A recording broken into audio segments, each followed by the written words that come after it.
There are nights when you can hear your own breath and feel as though the whole world is slowing down, as if even time itself has grown weary and is searching for a place to rest. In that stillness, you begin to see nothing in life can keep growing without pause, just as spring cannot exist without the winter that comes before it. It's an ancient truth, one the goddess Demeter herself once learned, when a mother's love became the wind that changed the rhythm of the world.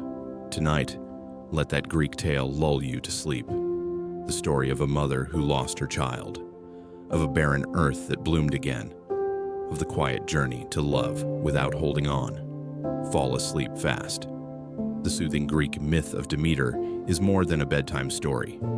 It's a gentle reminder that even within emptiness lies the seed of rebirth.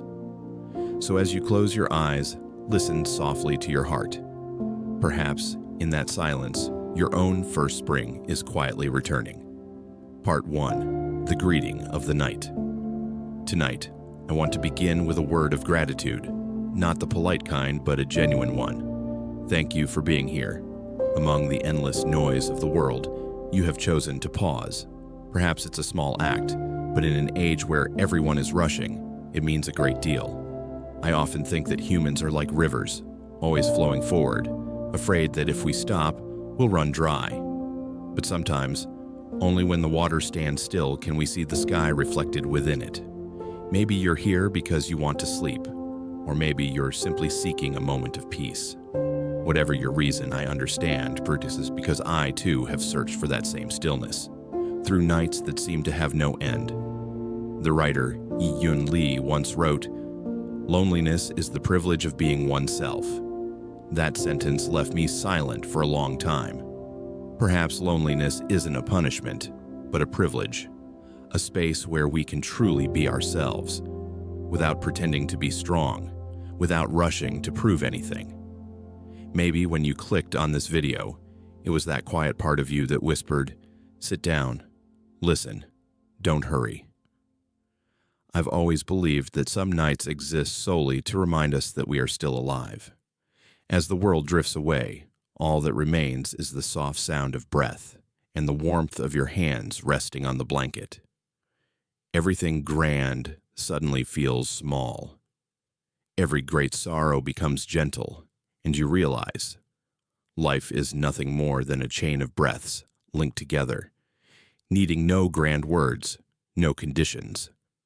That is exactly what I want to share with you tonight. No lessons, no advice, just breathing together, listening together. The writer once said, "To read is to find a voice to speak to your silence." And I believe that to listen to a story is to find a voice that speaks the words you've never dared to say aloud. And if one night you find yourself wanting to cry for no reason, or you suddenly remember someone who is no longer in your life, please don't be afraid. Those moments don't make you weak. They simply prove that your heart still has room for feeling, that it still beats with humanity. Just like the goddess Demeter in tonight's story. When she lost her daughter, her world stopped. But within that stillness, a new kind of miracle was waiting to be born. I believe that every loss carries within it a seed of life. As Yi-Yun Lee once wrote, "Hope is a small thing, but sometimes it is enough."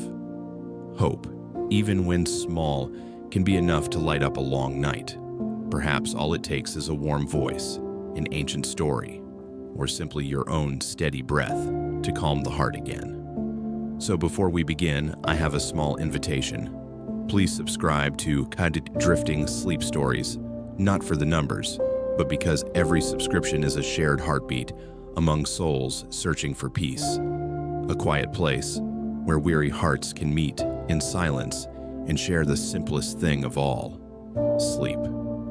I don't promise that you will find the light, but I can promise that tonight you will find a small lamp glowing in the dark, in this voice, in this ancient story of love, in the slow rhythm of your own breathing guiding you inward. The philosopher Marcus Aurelius once said, "Nowhere can man find a quieter or more untroubled retreat than in his own soul." There is no place more peaceful than within your own soul. And that is exactly where I want to take you. If you are listening through your ears, let your heart listen too. If you are lying in the dark, let the darkness hold you. Perhaps in this very moment, you'll realize something you've never truly understood before, that peace is not something to be found far away, but something you've always carried inside you. You just haven't had the chance to listen. I know that some people watch these videos out of habit, and others because they need to be soothed. Whoever you are, I want to tell you this: you're not alone, because right now, somewhere in the world, thousands of people are hearing this same voice, breathing to the same gentle rhythm. And between all of us, an invisible thread is being woven. The softest, most fragile, yet most enduring thread of all, empathy. Sometimes, a single story can save an entire weary day.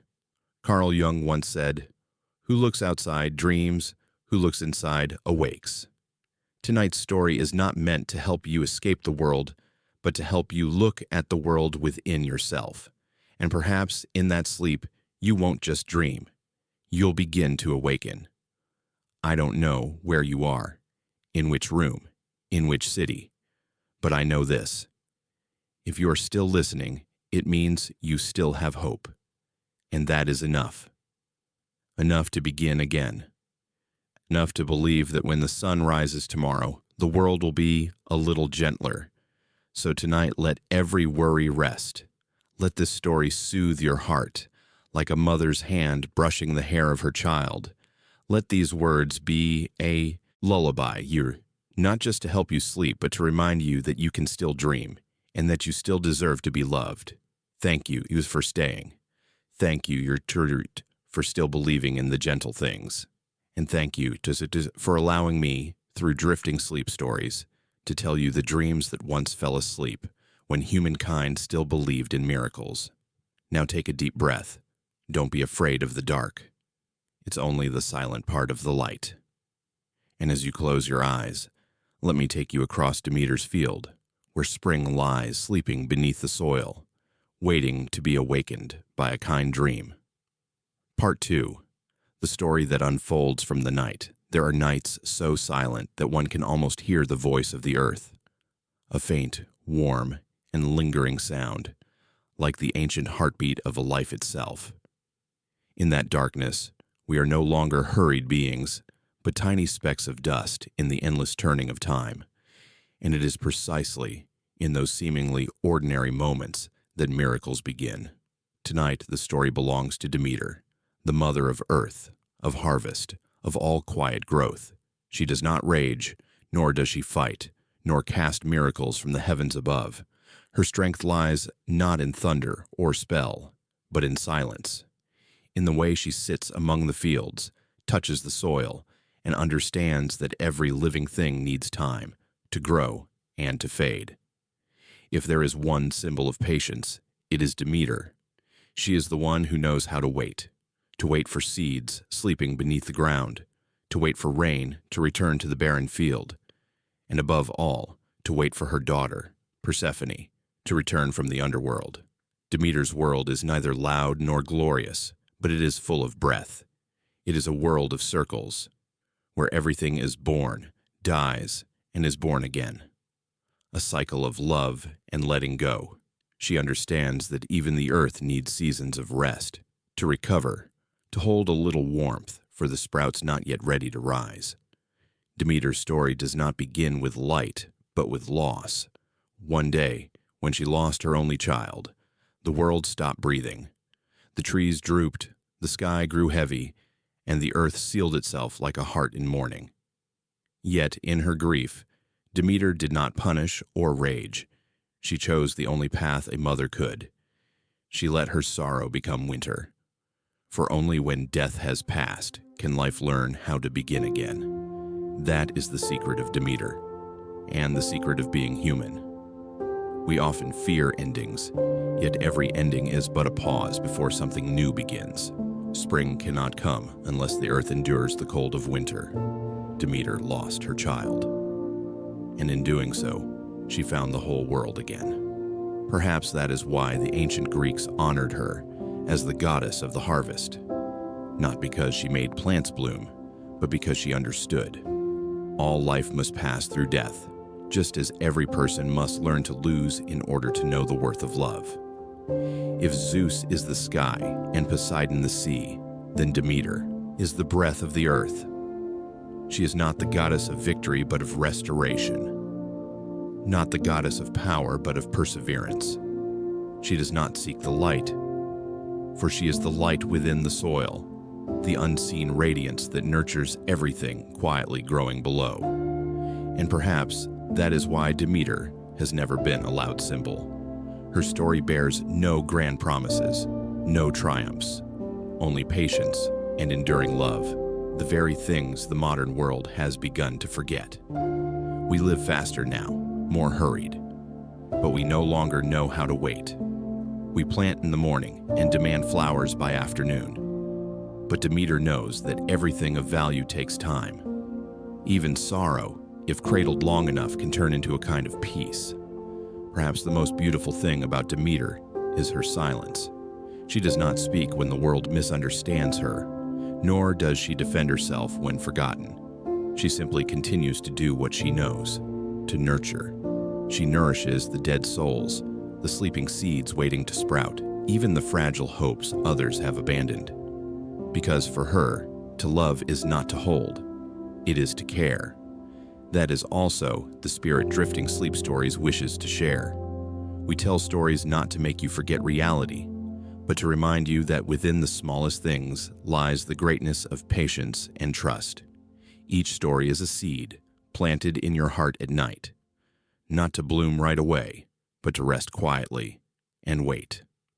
One day, when you are still enough, it will sprout in your mind. Like Demeter, you need not do anything. Just stay, breathe, and believe that even when the world seems to stop, something is still moving beneath the ground. Tonight, her story is not just to lull you to sleep, but to remind you that even in darkness, unseen hands are holding you, though you cannot see them. When you close your eyes, imagine yourself lying on a harvested field. The crops are gone. Only the scent of dry grass and wind remains.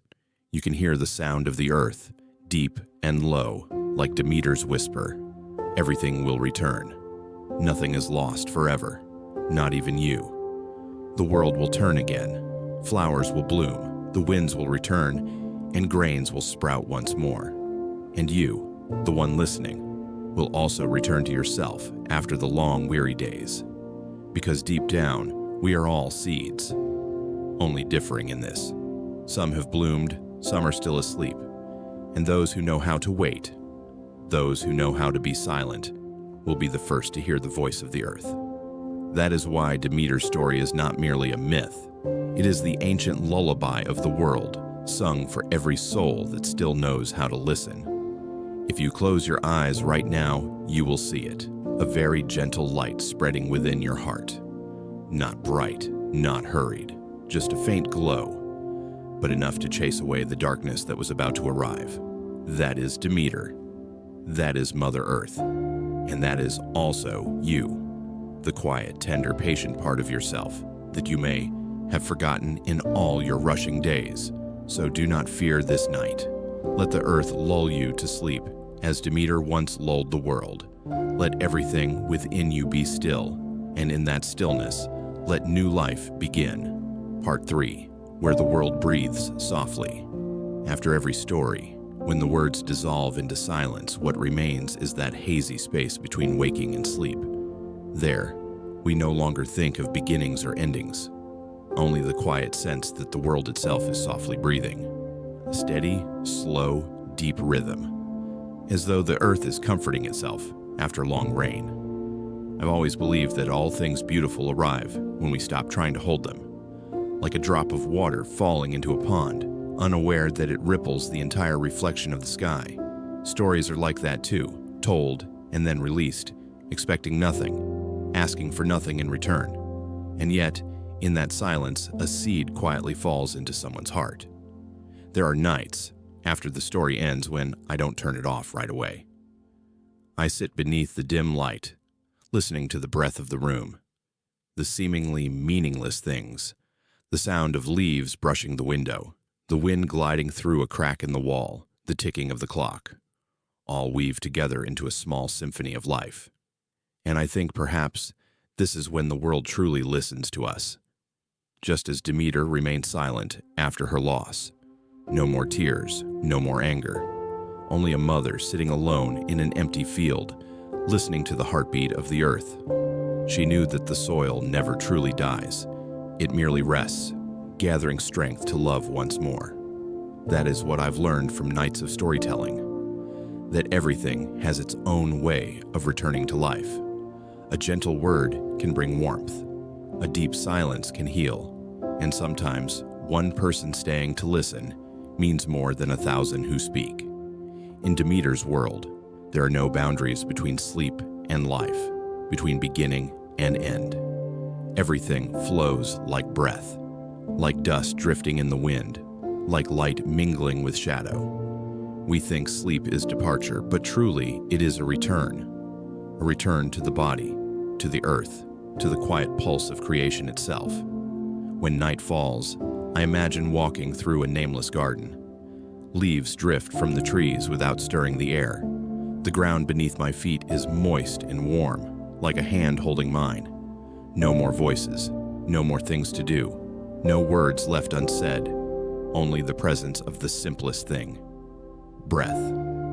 I think of everyone listening out there, perhaps in a small city apartment glowing with light, perhaps in a quiet countryside home, or on an old bed where someone is still learning how to be at peace.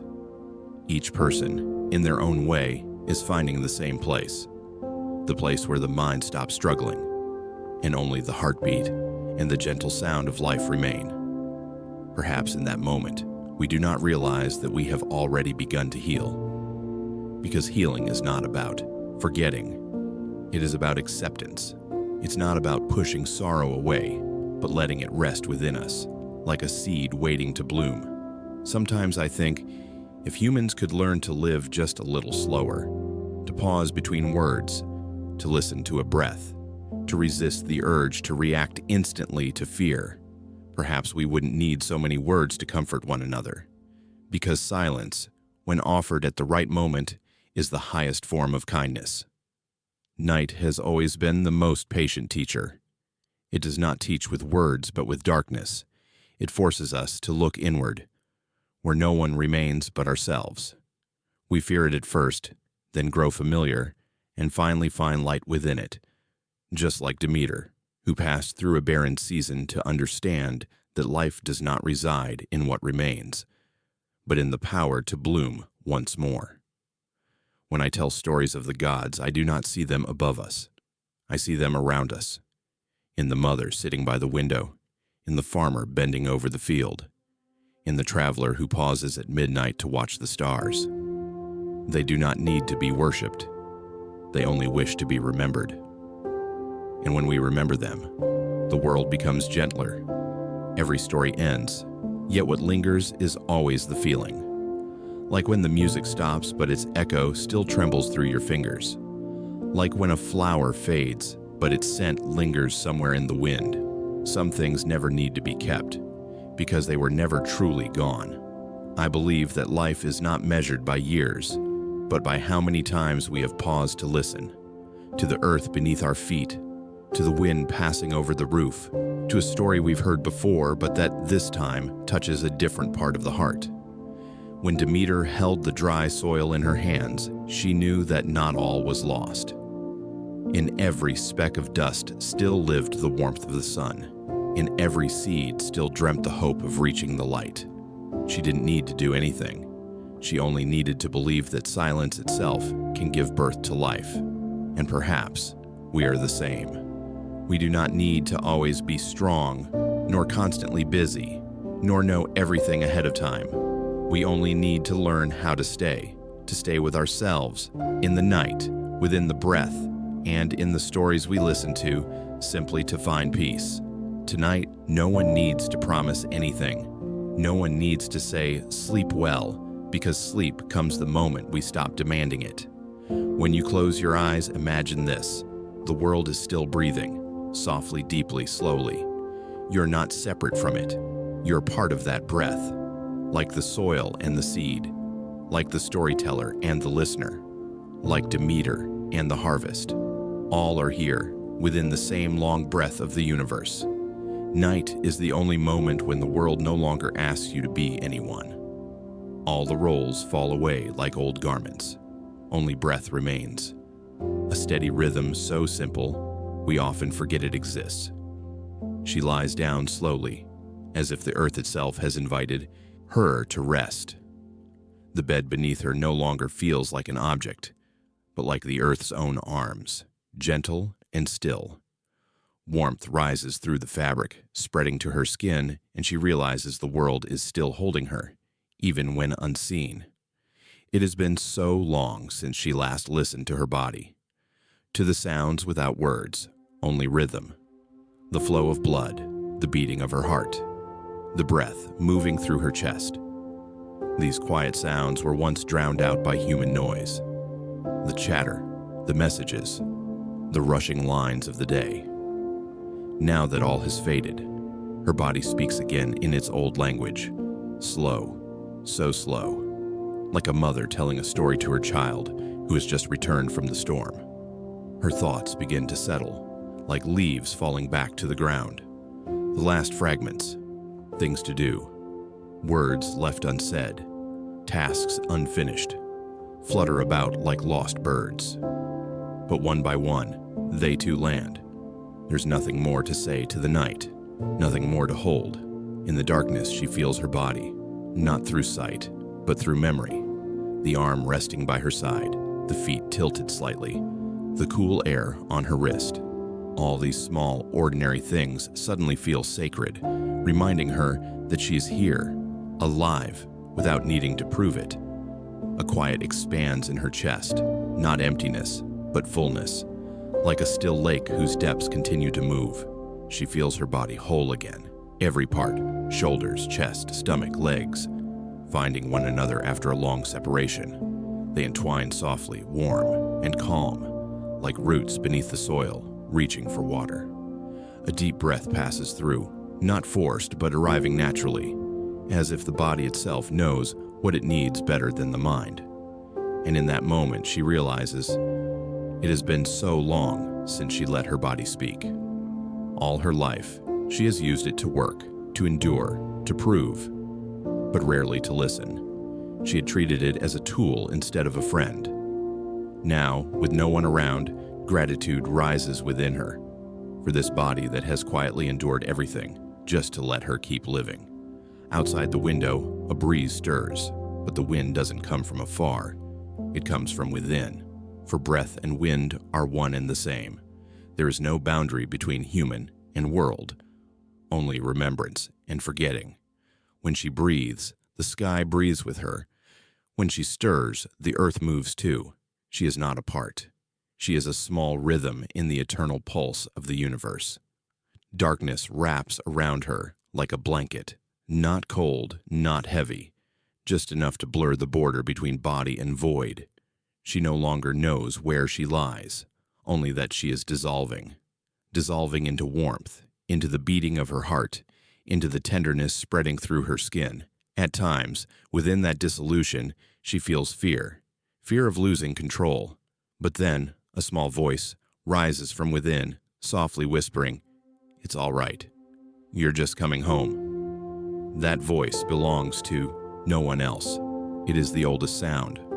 The voice of the body, of the earth, of a memory humanity has long forgotten. Everything grows quiet. There's no more her, no more world.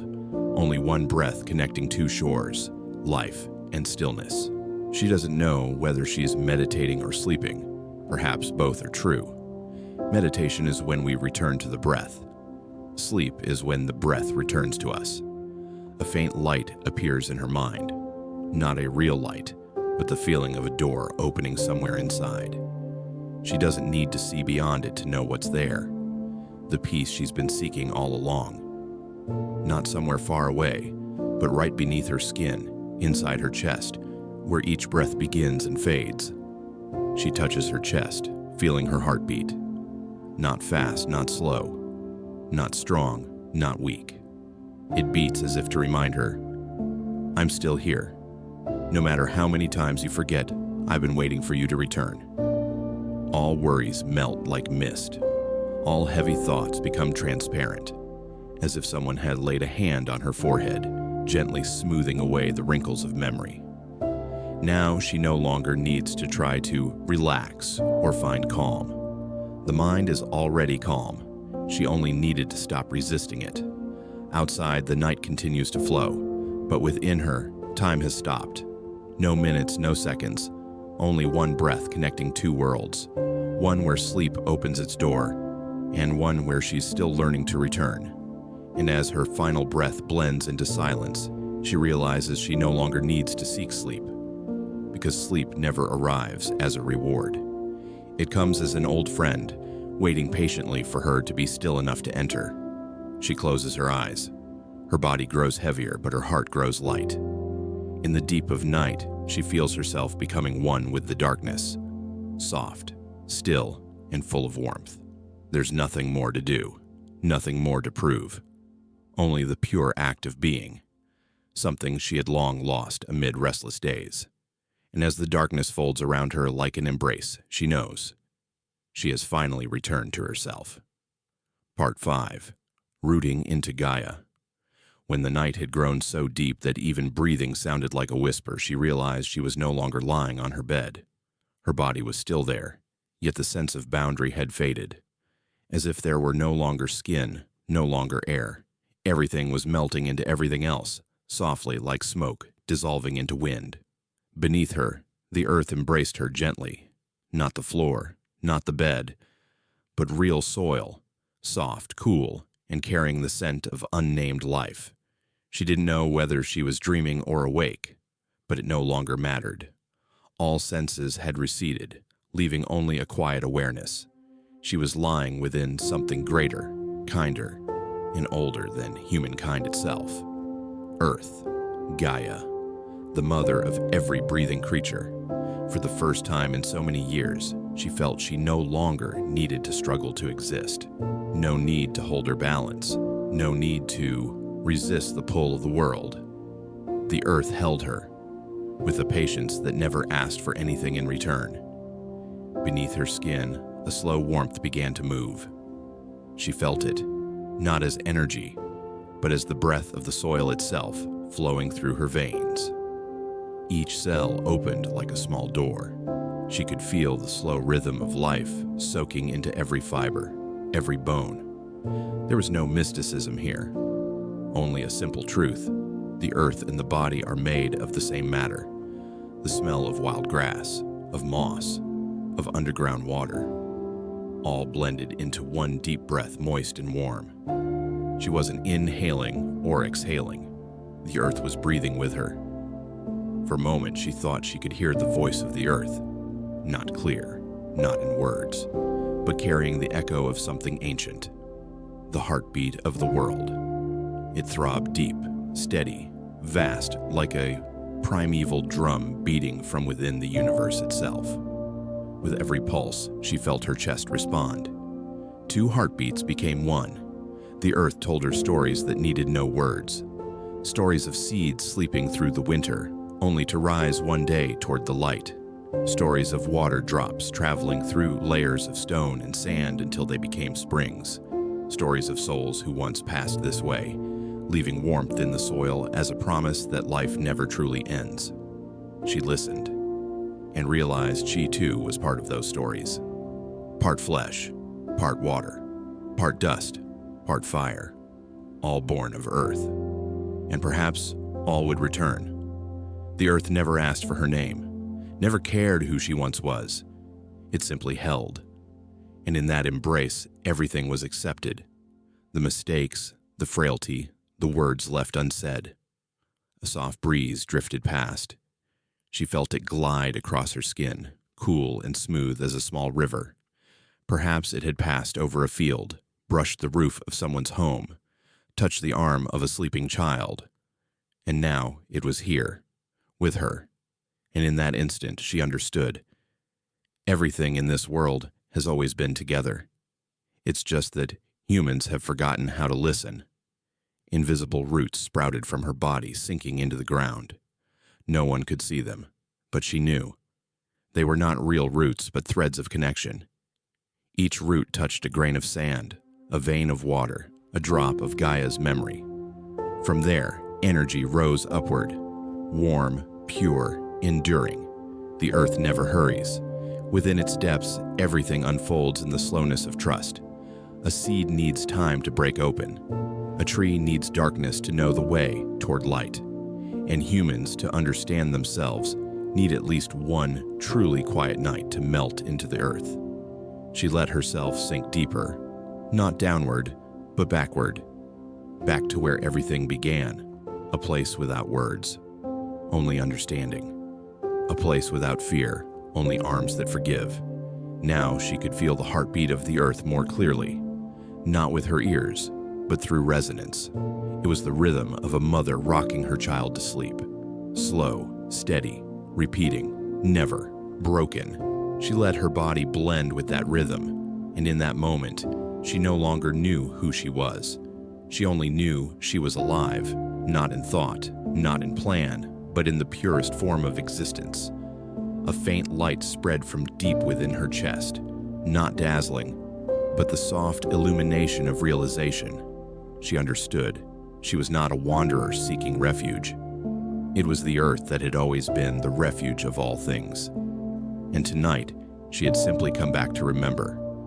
She placed her hand on her abdomen and felt the warmth expand. From that center, a current of peace rose and enveloped her whole body. All worries, all memories, all faces of the day dissolved into the breath of the soil. Now, she no longer needed to try to be at peace. She was peace. And within that stillness, she heard a soft breath, as if the earth were smiling. A single breath stretched between two worlds, between life and sleep, between humanity and nature. There was no longer here or there, only within. Mother Earth, Gaia, has never left us. She only waits for us to be still enough to feel that we are still being held. She tilted her head slightly. The darkness was tender as water. There was no longer a boundary between body and earth. Only one long, round, deep breath, like the heartbeat of the world beating inside her chest. She had returned, not by her feet, but by her soul. Part 6. Two silhouettes in the meadow morning poured across the meadow in a light as soft as milk, spreading gently over each wildflower still jeweled with dew. There was no sound except the faint whisper of the wind, as if the world itself were exhaling after a long, quiet night. In the middle of that land, two figures walked side by side, a mother and a daughter. They said nothing, letting the sound of their footsteps blend with the rhythm of their hearts. And wherever they passed, the grass grew greener. The flowers lifted their heads as if greeting something sacred passing through. Demeter walked ahead, her movements slow yet steady, her hands gliding gently across the daisies and tender grass. Every gesture carried warmth, a quiet power that made the earth come alive again. Behind her, Persephone followed, her white dress brushing the grass, catching the pale gold of morning. Her hair, dark as a river, shimmered with the sunlight rising over the horizon. They didn't need to speak, for between them, words had grown old. There are bonds that only need a breath, a glance to be understood. Above, clouds drifted, their shadows rippling across the two figures. Light danced across the vast field like a mirror reflecting two souls, one who had known loss and one untouched by sorrow. Demeter looked at her daughter and saw in her eyes the same purity she once had when the world was new, when the first seed still trembled beneath the soil, unafraid of drought. Persephone looked at her mother and saw in her a serenity she could not yet grasp, a strength that came not from power, but from endurance and faith. They stopped by a hillside blooming with calendulas. The whole field seemed to burn in a pale golden flame. Persephone bent down, touching a single blossom, and at once the petals trembled as if in response. She smiled, a pure childlike smile that made the sky seem brighter. Demeter stood behind her, silent. That smile, to her, was both beautiful and terrifying, because all beauty carries within it the fragility of time. "These flowers seem to be singing," Persephone said, her voice clear as the morning wind. Demeter smiled, but did not answer. A deep, wordless emotion swelled within her. There are feelings too delicate to name.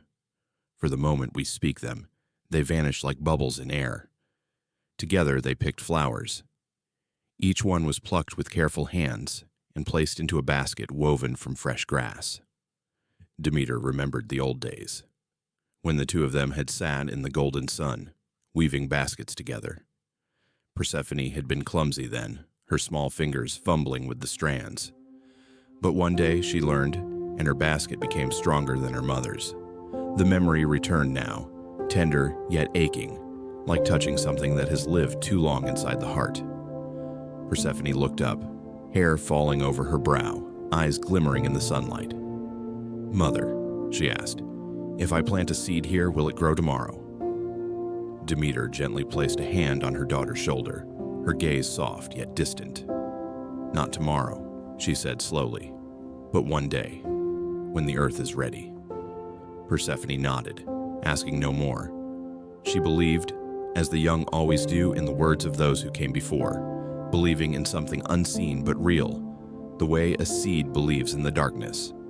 They walked on, the basket swaying at their sides. With each step, the ground seemed to hum with gratitude. Light shimmered along their path like a stream of silver. A flock of small birds circled above, silent, their wings brushing the air. Everything felt so perfect that even time seemed to pause just to watch them. Yet amidst that peace, Demeter heard a sound, faint, almost imperceptible, like the earth exhaling. But she knew. The mother of harvest could feel every heartbeat of the world, and she recognized when the earth began to change. A breath of cold wind drifted through the sweetness of flowers. Persephone didn't notice. She was still smiling, still bending to pick blossoms, still believing that this day would last forever. Demeter looked at her daughter, and a heaviness passed through her heart. As a mother, she knew. The moment of greatest beauty is always when change is near. It is the law of the earth, of the seasons, of love itself. Nothing remains forever in its perfect form. She wanted to call her back, to warn her not to wander too far. But she stayed silent. No one, not even a god, can stop destiny. Persephone had to walk her own path, just as every seed must fall from the sower's hand to find the soil. They walked through fields of flowers and wind, beneath sunlight turning the color of honey. Their shadows stretched long across the grass, then merged, until you could no longer tell where mother ended and daughter began, where earth ended and light began. The grass bowed to see them off. The birds ceased their flight. The wind stopped its song, and somewhere, deep within the earth, something stirred. A small crack appeared, like the faint frown of fate. Demeter stopped, her eyes gazing into the distance. Persephone ran ahead, her hair streaming, the basket swaying. "Be careful, my child," she wanted to say, but the wind carried her words away. She stood there, still holding the pale orange petals in her hand. The sunlight slid across her skin, leaving behind a fragile warmth like memory. And in that moment, she understood. Some things, even when foreseen, must still be allowed to happen. And so, across the vast meadow of summer, the two figures kept walking. One carried the light of spring. The other held within her the stillness of autumn. They did not yet know that in only a few moments the earth would open and the world would never be the same. But for now, in that peaceful morning, they were simply two beings, a mother and her child, walking through fields and flowers, sowing with every step the only language the earth truly understands. Life, Part 7. The Establishment of Characters. Afternoon descended upon the fields like a thin sheet of golden silk, the wind drifting so gently as if afraid to disturb the peace that blanketed the land. In the middle of the valley, Demeter stood alone, her eyes following her daughter, running through the grass and flowers, the hem of her white dress brushing against the yellow of wild daisies, creating a shimmering path of light like a small stream flowing through the heart of spring. She had seen this sight countless times, yet each time her heart ached softly. Persephone, the daughter she loved more than the sun itself, was growing day by day, carrying within her a freshness so radiant that even the heavens seemed to bow before it. Everywhere she went, flowers bloomed, leaves turned green, the air became purer and sweeter. Every living creature, from the smallest bee to the deer hidden in the forest, knew she was the embodiment of spring. Demeter smiled quietly, the kind of smile tinged with fatigue, the weariness of someone who had lived with the earth long enough to know that nothing blooms without eventually fading. She had witnessed thousands of seasons pass, seasons so brilliant that people forgot that decay, too, is part of the cycle. Persephone didn't know that yet. In her clear eyes, there were only beginnings, never endings. Demeter walked slowly toward her daughter, watching the golden flowers sway in the wind. The light shimmered in Persephone's dark eyes, deep and luminous all at once. In those eyes, Demeter not only saw her own youth reflected back, but something else, faint, like a dark cloud asleep in the clear sky. She knew that behind that innocence lay a power still dormant, something ancient and primal, like the heartbeat of the earth itself. "You love the earth, don't you?" Demeter asked, her voice low and soft as wind moving through grass. Persephone looked up, smiling, her cheeks flushed like petals. "I don't know," she said. "I just feel that whenever I touch the soil, it becomes a little warmer." Demeter nodded slightly. That was the answer she had both hoped for and feared the most. Those who understand the earth soon understand what lies beneath it: death, silence, and the eternal cycles from which no one escapes. She had once begged Gaia, Persephone's grandmother, to grant the child a peaceful life. But the earth, like all great mothers, never obeys prayers. The earth gives only what one is worthy of. Persephone bent down again, her fingers gliding over tiny blossoms. "Mother," she asked, "why do flowers bloom only to fade away?" Demeter looked at her, her heart sinking. "Because the earth needs to rest, my child," she said softly. "Everything must return in order to live again." Persephone pondered, her eyes following a small butterfly that had strayed into the field. Then, "Do people come back too?" Demeter did not answer. She simply stroked her daughter's hair, a sigh of countless seasons echoing inside her chest. Perhaps within that question, Persephone had already begun to hear the whisper of destiny. She remembered the morning she gave birth to her daughter, a day drenched in sunlight, when the earth split open and the scent of new life rose from its depths. The child opened her eyes to the world with such stillness that even time seemed to pause. From that very moment, Demeter knew her daughter did not belong solely to her. She belonged to the earth, to the sky, to the cycles that even gods could not command. But love makes even goddesses blind. Demeter still believed that if she cared enough, if she loved deeply enough, she could keep her daughter beside her forever. That afternoon, as Persephone ran to embrace her mother, her hair carried the scent of wildflowers. Demeter closed her eyes. She felt her daughter's warmth. Yet deep inside, she knew that one day these arms would be empty. Some souls are born to leave, not because they are taken, but because the world needs them elsewhere. The wind stirred, as if an unseen hand were turning a new page in time. Persephone sat down, plucking a small calendula blossom and twirling it between her fingers. The golden petals cast a glow across her face. "Mother," she said, "I want to know what it feels like when a seed begins to sprout." Demeter looked at her, a sweetness and sorrow rising together in her chest. "That feeling," she said, "is like falling in love with someone. It's both painful and beautiful. You cannot control it." Persephone smiled, not fully understanding, Yet her eyes shone like a child who has just discovered something precious. The sun was beginning to descend. The fields were soaked in the color of honey, and the wind carried the scent of ripe grain mixed with the murmuring of insects. The two sat side by side, saying nothing, listening to the breath of the earth. Demeter knew. These were the final moments of peace. A new chapter was about to open, one where spring would no longer be only light, but also the path leading into shadow. She looked at her daughter and saw in her eyes not just life, but the beginning of death. Not the kind that destroys, but the kind that nourishes rebirth. Persephone, though unaware, already carried within her the dual essence of two worlds, the earth above and the underworld below, light and darkness, beginning and end. Demeter stood and raised her hand toward the horizon. The sky burned amber. The sun sank slowly behind the hill. Its light washed over their shoulders, merging them into one silhouette. Mother and daughter, life and silence. In that moment, Demeter saw destiny clearly, not as something that comes from outside, but as something that has slept inside every soul since birth.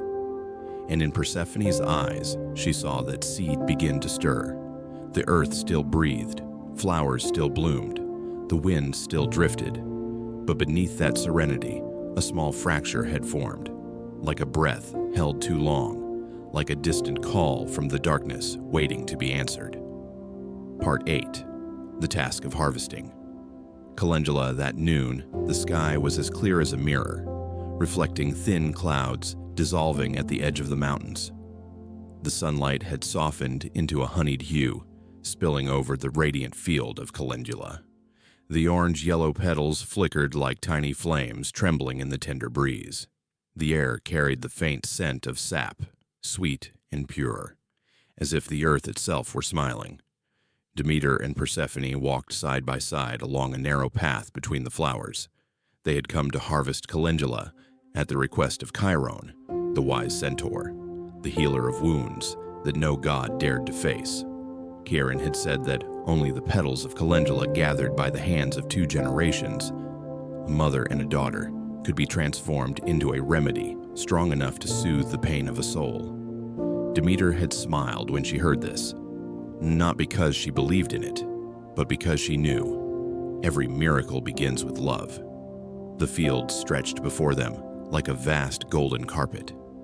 Persephone ran ahead, her dress fluttering in the wind, leaving behind a fragrance as light as sunlight itself. She bent down to touch each blossom, her small hands cupping the petals as delicately as breath. She picked the flowers with the pure joy of youth. No calculation, no hesitation. As if the flowers themselves desired to follow her home. Demeter walked behind, her gaze resting on her daughter's figure, her heart both tender and heavy. Each time Persephone bent down, a shimmer of light seemed to rise from the soil, and Demeter felt the soul of the world tremble. In those moments, she understood why the earth loved humankind. Because their hands knew how to touch. Because they knew how to bow before beauty without demanding that it last forever. "Pick them gently," Demeter said, her voice like wind moving through grass. "I know," Persephone replied, her eyes glinting with light. "Chiron said the flowers only carry magic when they leave their stems in silence." Demeter smiled. "Chiron always speaks the truth." She looked around. The wind passed by, carrying a richer scent of blossoms. Sunlight slanted, turning the earth to liquid bronze. A strange serenity spread through her, but within it lingered something faint, the heavy breath of someone hidden deep beneath the soil. Persephone didn't notice. She kept gathering flowers into her basket, humming softly. Her voice was thin and clear like a small stream. Butterflies fluttered toward her, landing on her shoulder, then flying off again. The world around her seemed to move in rhythm with her song, softening, quieting, as if even the sun itself was bending down to listen. Demeter stood still. In that moment, she no longer saw her daughter as a child, but as a part of the earth itself. Every movement she made was like an ancient ritual, to pick, to bow, to place in the basket, the cycle of life and loss. Demeter wanted to carve that image into her heart, for her instincts whispered that everything too beautiful was already standing at the edge of parting. "Don't go too far," Demeter said, her voice as gentle as the breeze. Persephone turned and smiled. "Just a few more, Mother." She stepped deeper into the field where the flowers grew thickest and brightest. The sun had now begun to tilt, its light turning red-orange, the same shade as the calendula itself. The light poured over her hair, gilding it like melted amber. The wind picked up, carrying the scent of raw earth, familiar yet unsettling to Demeter, stirring something deep and uneasy within her. Then suddenly the world fell silent. No birds, no rustling grass. Everything stopped, as if time itself had forgotten to breathe. Demeter crouched down and pressed her palm to the ground. A chill spread from below, slow but certain, like a long, restrained exhale. Persephone was still busy gathering flowers, unaware. Demeter tried to call out, but her voice caught in her throat. She could feel something shifting. A movement not of seasons, not of life, but of the underworld's pulse awakening. The breath of darkness waiting to be called. "Persephone," she finally managed to say. "Come back, my child." Her daughter looked up, her basket brimming. "Look, Mother," she said. "The flowers are so beautiful today." Demeter nodded, forcing a smile. "Yes, they are, but we must go now." On their way back, Persephone walked ahead, still humming, her voice soft as air. Demeter followed behind, gripping the basket handle tightly, feeling her fingers stick. Not from the sap, but from a thin layer of dust, fine as ash. She looked around. The sun had dipped lower. The wind had shifted. Calendula petals began to fall, spinning through the air, descending slowly, like golden rain. Persephone raised her hands to catch them, laughing. "I love how they float like this." Demeter stayed silent. She didn't say that when flowers fall without wind, it means the earth has changed its rhythm of breath. They climbed a small slope and reached the edge of the forest. Persephone turned to look back at the field one last time. The golden expanse still glowed with life, but under the dusk light, its color had deepened into red, like a wound carefully hidden. That night, Demeter did not sleep. She sat by the window, staring into the distance where the flower field lay in darkness. The scent of calendula still lingered in the wind, warm yet sorrowful, like a reminder that every form of life is already preparing to transform. In her heart, something tightened, a faint intuition thin as thread, yet strong enough to bind her soul to what was about to unfold. Persephone slept soundly, holding the basket of flowers against her chest. A few dry petals clung to her hair. The moonlight fell across her cheek, shining like dew. Demeter watched her daughter, and in that moment, she saw what no god ever wishes to see. Not every healing comes from light. Some wounds must first be opened by darkness, and from the deepest part of the earth, so deep it was like the sleep of 1,000 years, a faint sound arose, a soft cracking, gentle as a whisper. But to Demeter, it echoed like the drumbeat of fate. She closed her eyes. Tomorrow the world would wake again under golden sunlight. But she knew that nothing would ever be the same. Part 9. The Memory of the Basket. The afternoon descended softly like a thin veil laid across the meadow. The sun cast its final rays through the clouds, making the calendula blossoms flare like a sea of fire. Amid that golden scene, Persephone began to hum an old melody. Her voice, clear as water, flowing over stones, was gentle and distant, slowing everything around her. Demeter stood still, her hand tightening on her cloak, her heart trembling with an emotion she could not name. Her daughter's voice carried her back to the seasons long past, when time stood still, and joy was as simple as a newly opened flower. Back then, Persephone was just a small child, sitting beside her mother on the thick grass. Sunlight poured down upon their hair, and the wind carried the scent of damp soil and dry hay. Demeter had taught her how to weave her first basket from sun-dried grass. The child's tiny fingers were clumsy, grasping and releasing, breaking the strands midway. Persephone pouted, her eyebrows furrowing. "Why won't it listen to me?" she asked, her voice half sulky, half amused. Demeter smiled gently, placing her hand over her daughter's, guiding the strand into a curve. "The grass doesn't need to listen," she said softly. "You only need to be gentle, then it will follow." They sat like that all afternoon, laughing, talking, then falling into silence. The kind of silence shared only by those who understand each other without words. Golden light wrapped around them, melting everything into the warmth of happiness. The first basket was finished by dusk, crooked, uneven, the strands loose. Yet Persephone held it close to her chest like a treasure. "It's so ugly," Demeter teased, half amused, half tender. "But it smells like sunlight," Persephone replied, "and I love it because it's ours." Demeter had never forgotten those words. Through the centuries of watching crops grow and die, no season had ever given her the same feeling of wholeness as that moment. The basket, awkward, imperfect, held within it laughter, breath, and love. It was the symbol of the simplest things that people tend to lose as they grow older. Now Persephone was grown. She sat among the flowers, a new basket of woven grass in her hands, her fingers graceful yet steady. Each time she plucked a calendula blossom, the light reflected on her honey-toned skin. She placed each flower into the basket with care, arranging them so none would touch another. Demeter watched her daughter, her heart swelling with pride, and a quiet, unspoken fear. There was something in the afternoon light that unsettled her. A beauty too perfect. The kind that exists only to mark the edge of parting. "Do you remember your old basket?" Demeter asked. Persephone turned, a soft smile on her lips. "Of course I do, Mother. I still keep it, though it can't hold anything anymore." "Why do you keep it?"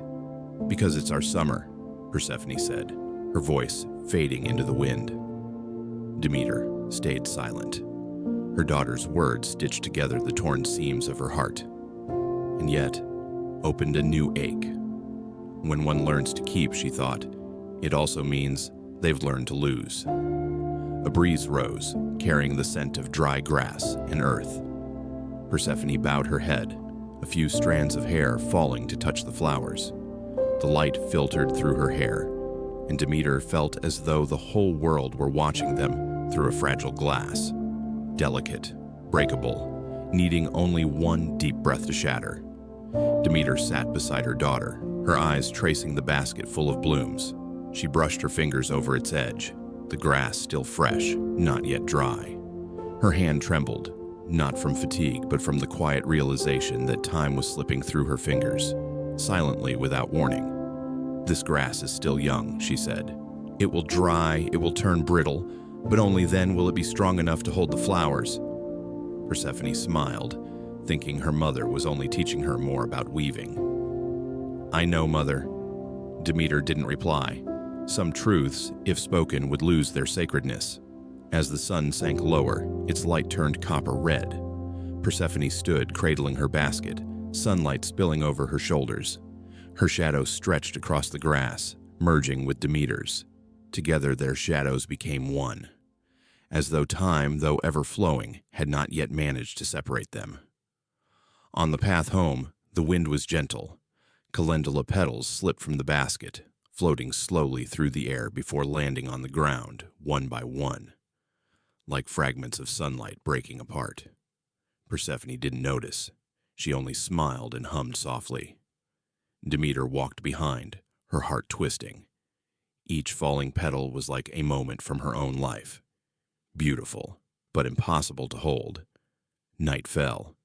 In their small house by the forest, Persephone slept soundly, the basket beside her, the scent of calendula filling the room, warm and golden like the last trace of sunlight.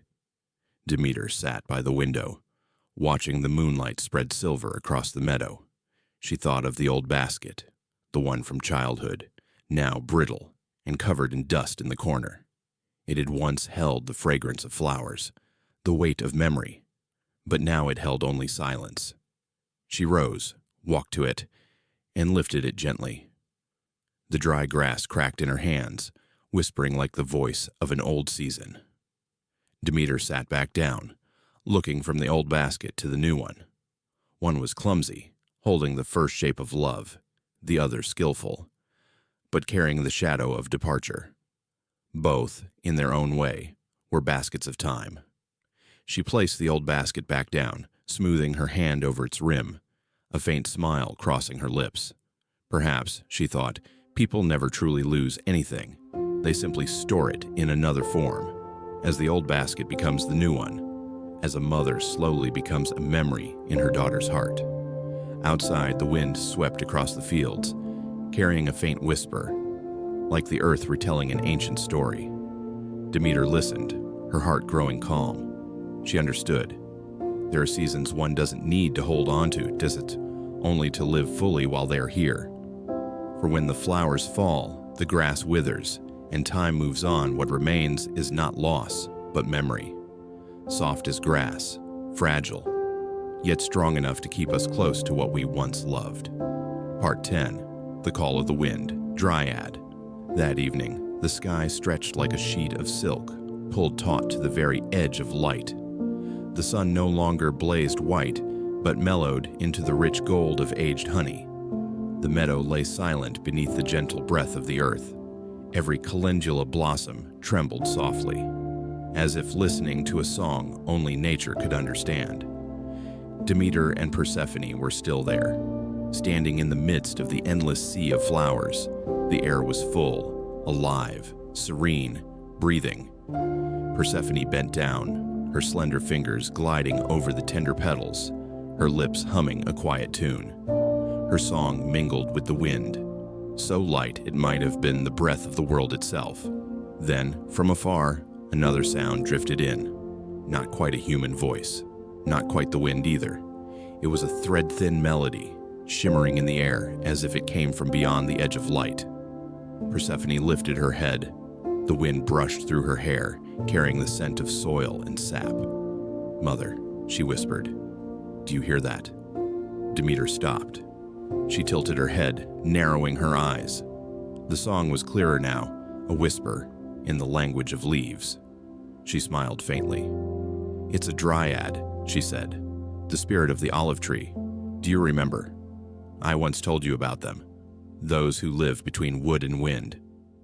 From the edge of the meadow, the slender form of a dryad appeared. She moved so lightly that the flowers beneath her feet did not stir. Her hair shone silver, like fractured moonlight. Her skin gleamed translucent as olive resin, and her voice trembled, warm and brittle, like dry leaves brushing together. She bowed before Demeter with a smile, and even the wind seemed to bow with her. "Lady of the harvest," the dryad said, "the southern forest is thirsty. The water has retreated deep. The earth begins to crack, and the roots have touched cold stone. We pray for rain." Demeter stepped forward, placing her hand upon the dryad's shoulder. "I know," she said slowly. "I have heard the voice of the earth.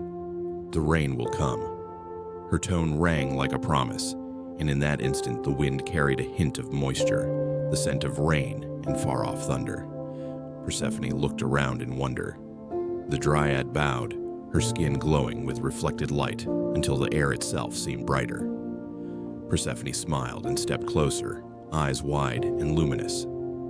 "You're so beautiful," she said softly, "like light living inside a tree."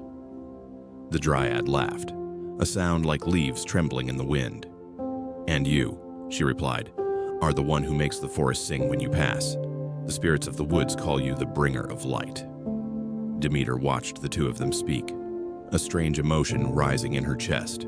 For a moment, time folded back upon itself. She saw her own younger self reflected in her daughter, innocent, believing that all things in this world would remain forever bright, alive, in bloom. But every light has its boundary, and Demeter, the mother of all seasons, knew too well that the sun must someday set. The dryad tilted her head, her voice softening. "There is one more thing, lady. Beneath the ground, we've heard movement. Something seems to be awakening after a very long sleep. The air thickened. The wind fell silent. Persephone looked at her mother. Demeter frowned slightly. She did not ask further. Some truths, once heard, are already enough. "Thank you," she said. "Return to your forest. Tell the trees that rain is on its way. But if the earth begins to sing, listen in silence. Some songs are not meant for human ears." The dryad nodded. Before leaving, she turned once more to Persephone, her smile fleeting as sunlight through leaves. "Be careful, child of spring. Sometimes the wind is not only wind. It can carry the invitation of the dark." And then she dissolved into the air, leaving only the faint crackle of olive leaves, like distant laughter fading into the wind. Persephone was quiet for a moment, then whispered, "But mother, she seemed so kind. How could I ever fear something so gentle?" Demeter didn't answer. She gazed toward the forest, where shadows had begun to spill from between the trees. What she could not tell her daughter was this: it isn't the darkness we fear, but that fragile moment when the light has not yet fully gone, when we still believe we are safe. They turned back, walking through the meadow now bathed in twilight. The light stretched across the earth like a river of fire. The yellow blooms had deepened into crimson, as if the wind itself had set them aflame. Persephone held her basket of flowers, her voice rising once again in song. But this time, Demeter heard a different note, a low vibration woven into the melody, as though the wind itself had changed its tone. The sky darkened. Clouds layered upon one another, thin as torn paper slowly ripping apart. Demeter looked around. The meadow had grown unnaturally still. She knew that stillness was a warning, the quiet of a world waiting for something to happen. Persephone, unaware, squeezed her mother's hand and said cheerfully, "Mother, tomorrow we'll bring the flowers to Chiron. He'll be so happy." Demeter nodded and smiled, but the smile no longer reached her eyes. She knew. In nature, no meeting is ever by chance. The wind does not sing only for joy, and the spirits of trees do not appear unless the earth is ready to reveal something. As they left the meadow, the last light fell behind them, brilliant, yet lonely. The wind rose again, soft and cold, like an unseen hand drawing a thin line between life and sleep. Demeter stopped and turned back. The olive trees at the edge of the field swayed gently, whispering what sounded like a final farewell. And in that whisper, she heard the dryad's voice again, distant, fragile. "When the wind sings, the earth will awaken. And when the earth awakens, the world will change its color." Demeter did not answer. She simply held her daughter's hand tighter. Standing on the border between light and shadow, she felt a new pulse rising. Not from her own heart, but from the earth itself, steady, quiet, a summons rising from deep below. Part 11. The fracture of the earth. That afternoon, the light was strange, like a prophecy. Across the meadow, the sunlight no longer shone in, gentle gold. It had turned to amber, so deep it seemed ready to melt. The calendula flowers burned like small flames, and Persephone, holding her woven grass basket, walked through that sea of fire, like a living ray of the world's own light.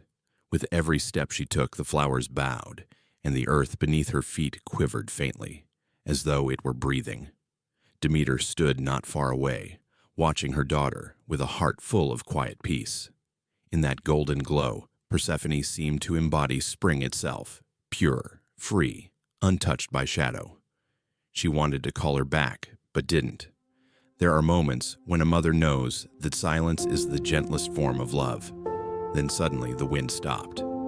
The meadow fell still, so still one could hear the heartbeat of the earth below. Persephone lifted her head, her hair catching bits of sunlight, her eyes wide, as if she were listening to something distant.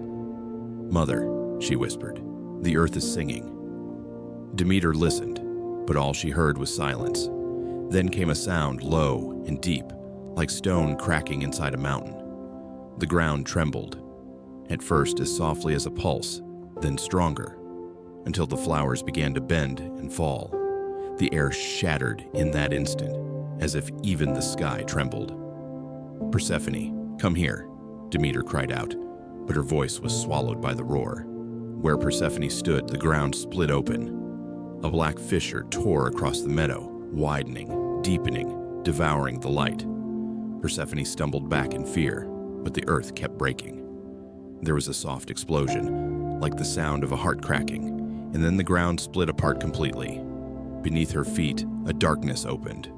Not an ordinary darkness, but one with shape and weight and breath. From it rose a wind, cold, damp, smelling of stone and ancient time. Persephone froze. The basket slipped from her hands. The calendula flowers scattered, spinning wildly before vanishing into the chasm. "Persephone!" Demeter screamed, running toward her. But it was too late.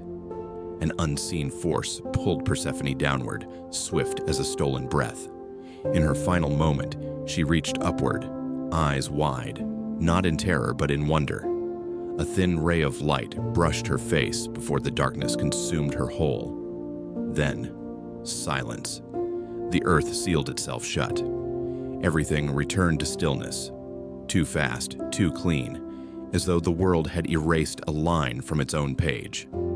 Nothing remained but the barren field, a few broken petals, and the cold void where Persephone once stood. Demeter fell to her knees, her hands trembling. She touched the ground. It was still warm, still soft, still smelling of life. But her daughter was gone. She clawed at the earth, calling Persephone's name. Her voice broke apart, dissolving into the air.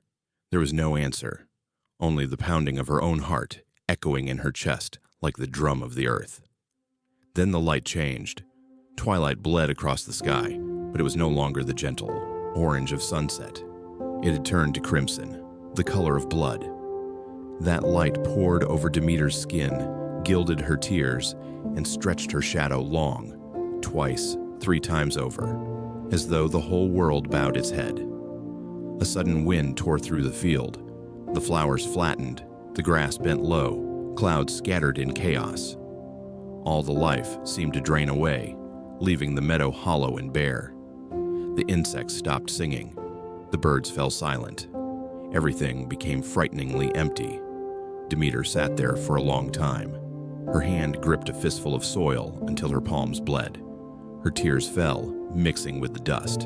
In that moment, earth and water, mother and child, love and loss, became one. She didn't know how long had passed, an hour, a day, or a season. When she finally stood, the sky had gone dark. High above, only a thin thread of light remained, the last breath of the dying day. The sun was gone, and the world had turned cold. Demeter looked around. Nothing moved, only dry soil, withered flowers, and the damp scent of silence. She understood then. What had happened was not just her own pain, it was the wound of the world itself. When a mother loses her child, the earth loses its soul. Her voice, low but firm, broke the stillness. "If the earth has taken my child, then the earth shall share my sorrow." At those words, the wind stopped. The few flowers left bowed their heads. The leaves curled inward. The sky turned to lead. And from deep within, the earth came a faint sound, low, slow, like a groan of grief. Night descended, thick as a shroud over all things. Demeter walked across the empty field. Wherever her feet touched, the ground turned black, and no grass would grow again. In her hands, she carried a handful of soil, the only thing left of Persephone. She did not know where she was going, only that from this moment on, no seed would sprout, no harvest would rise, and the world would mourn with her.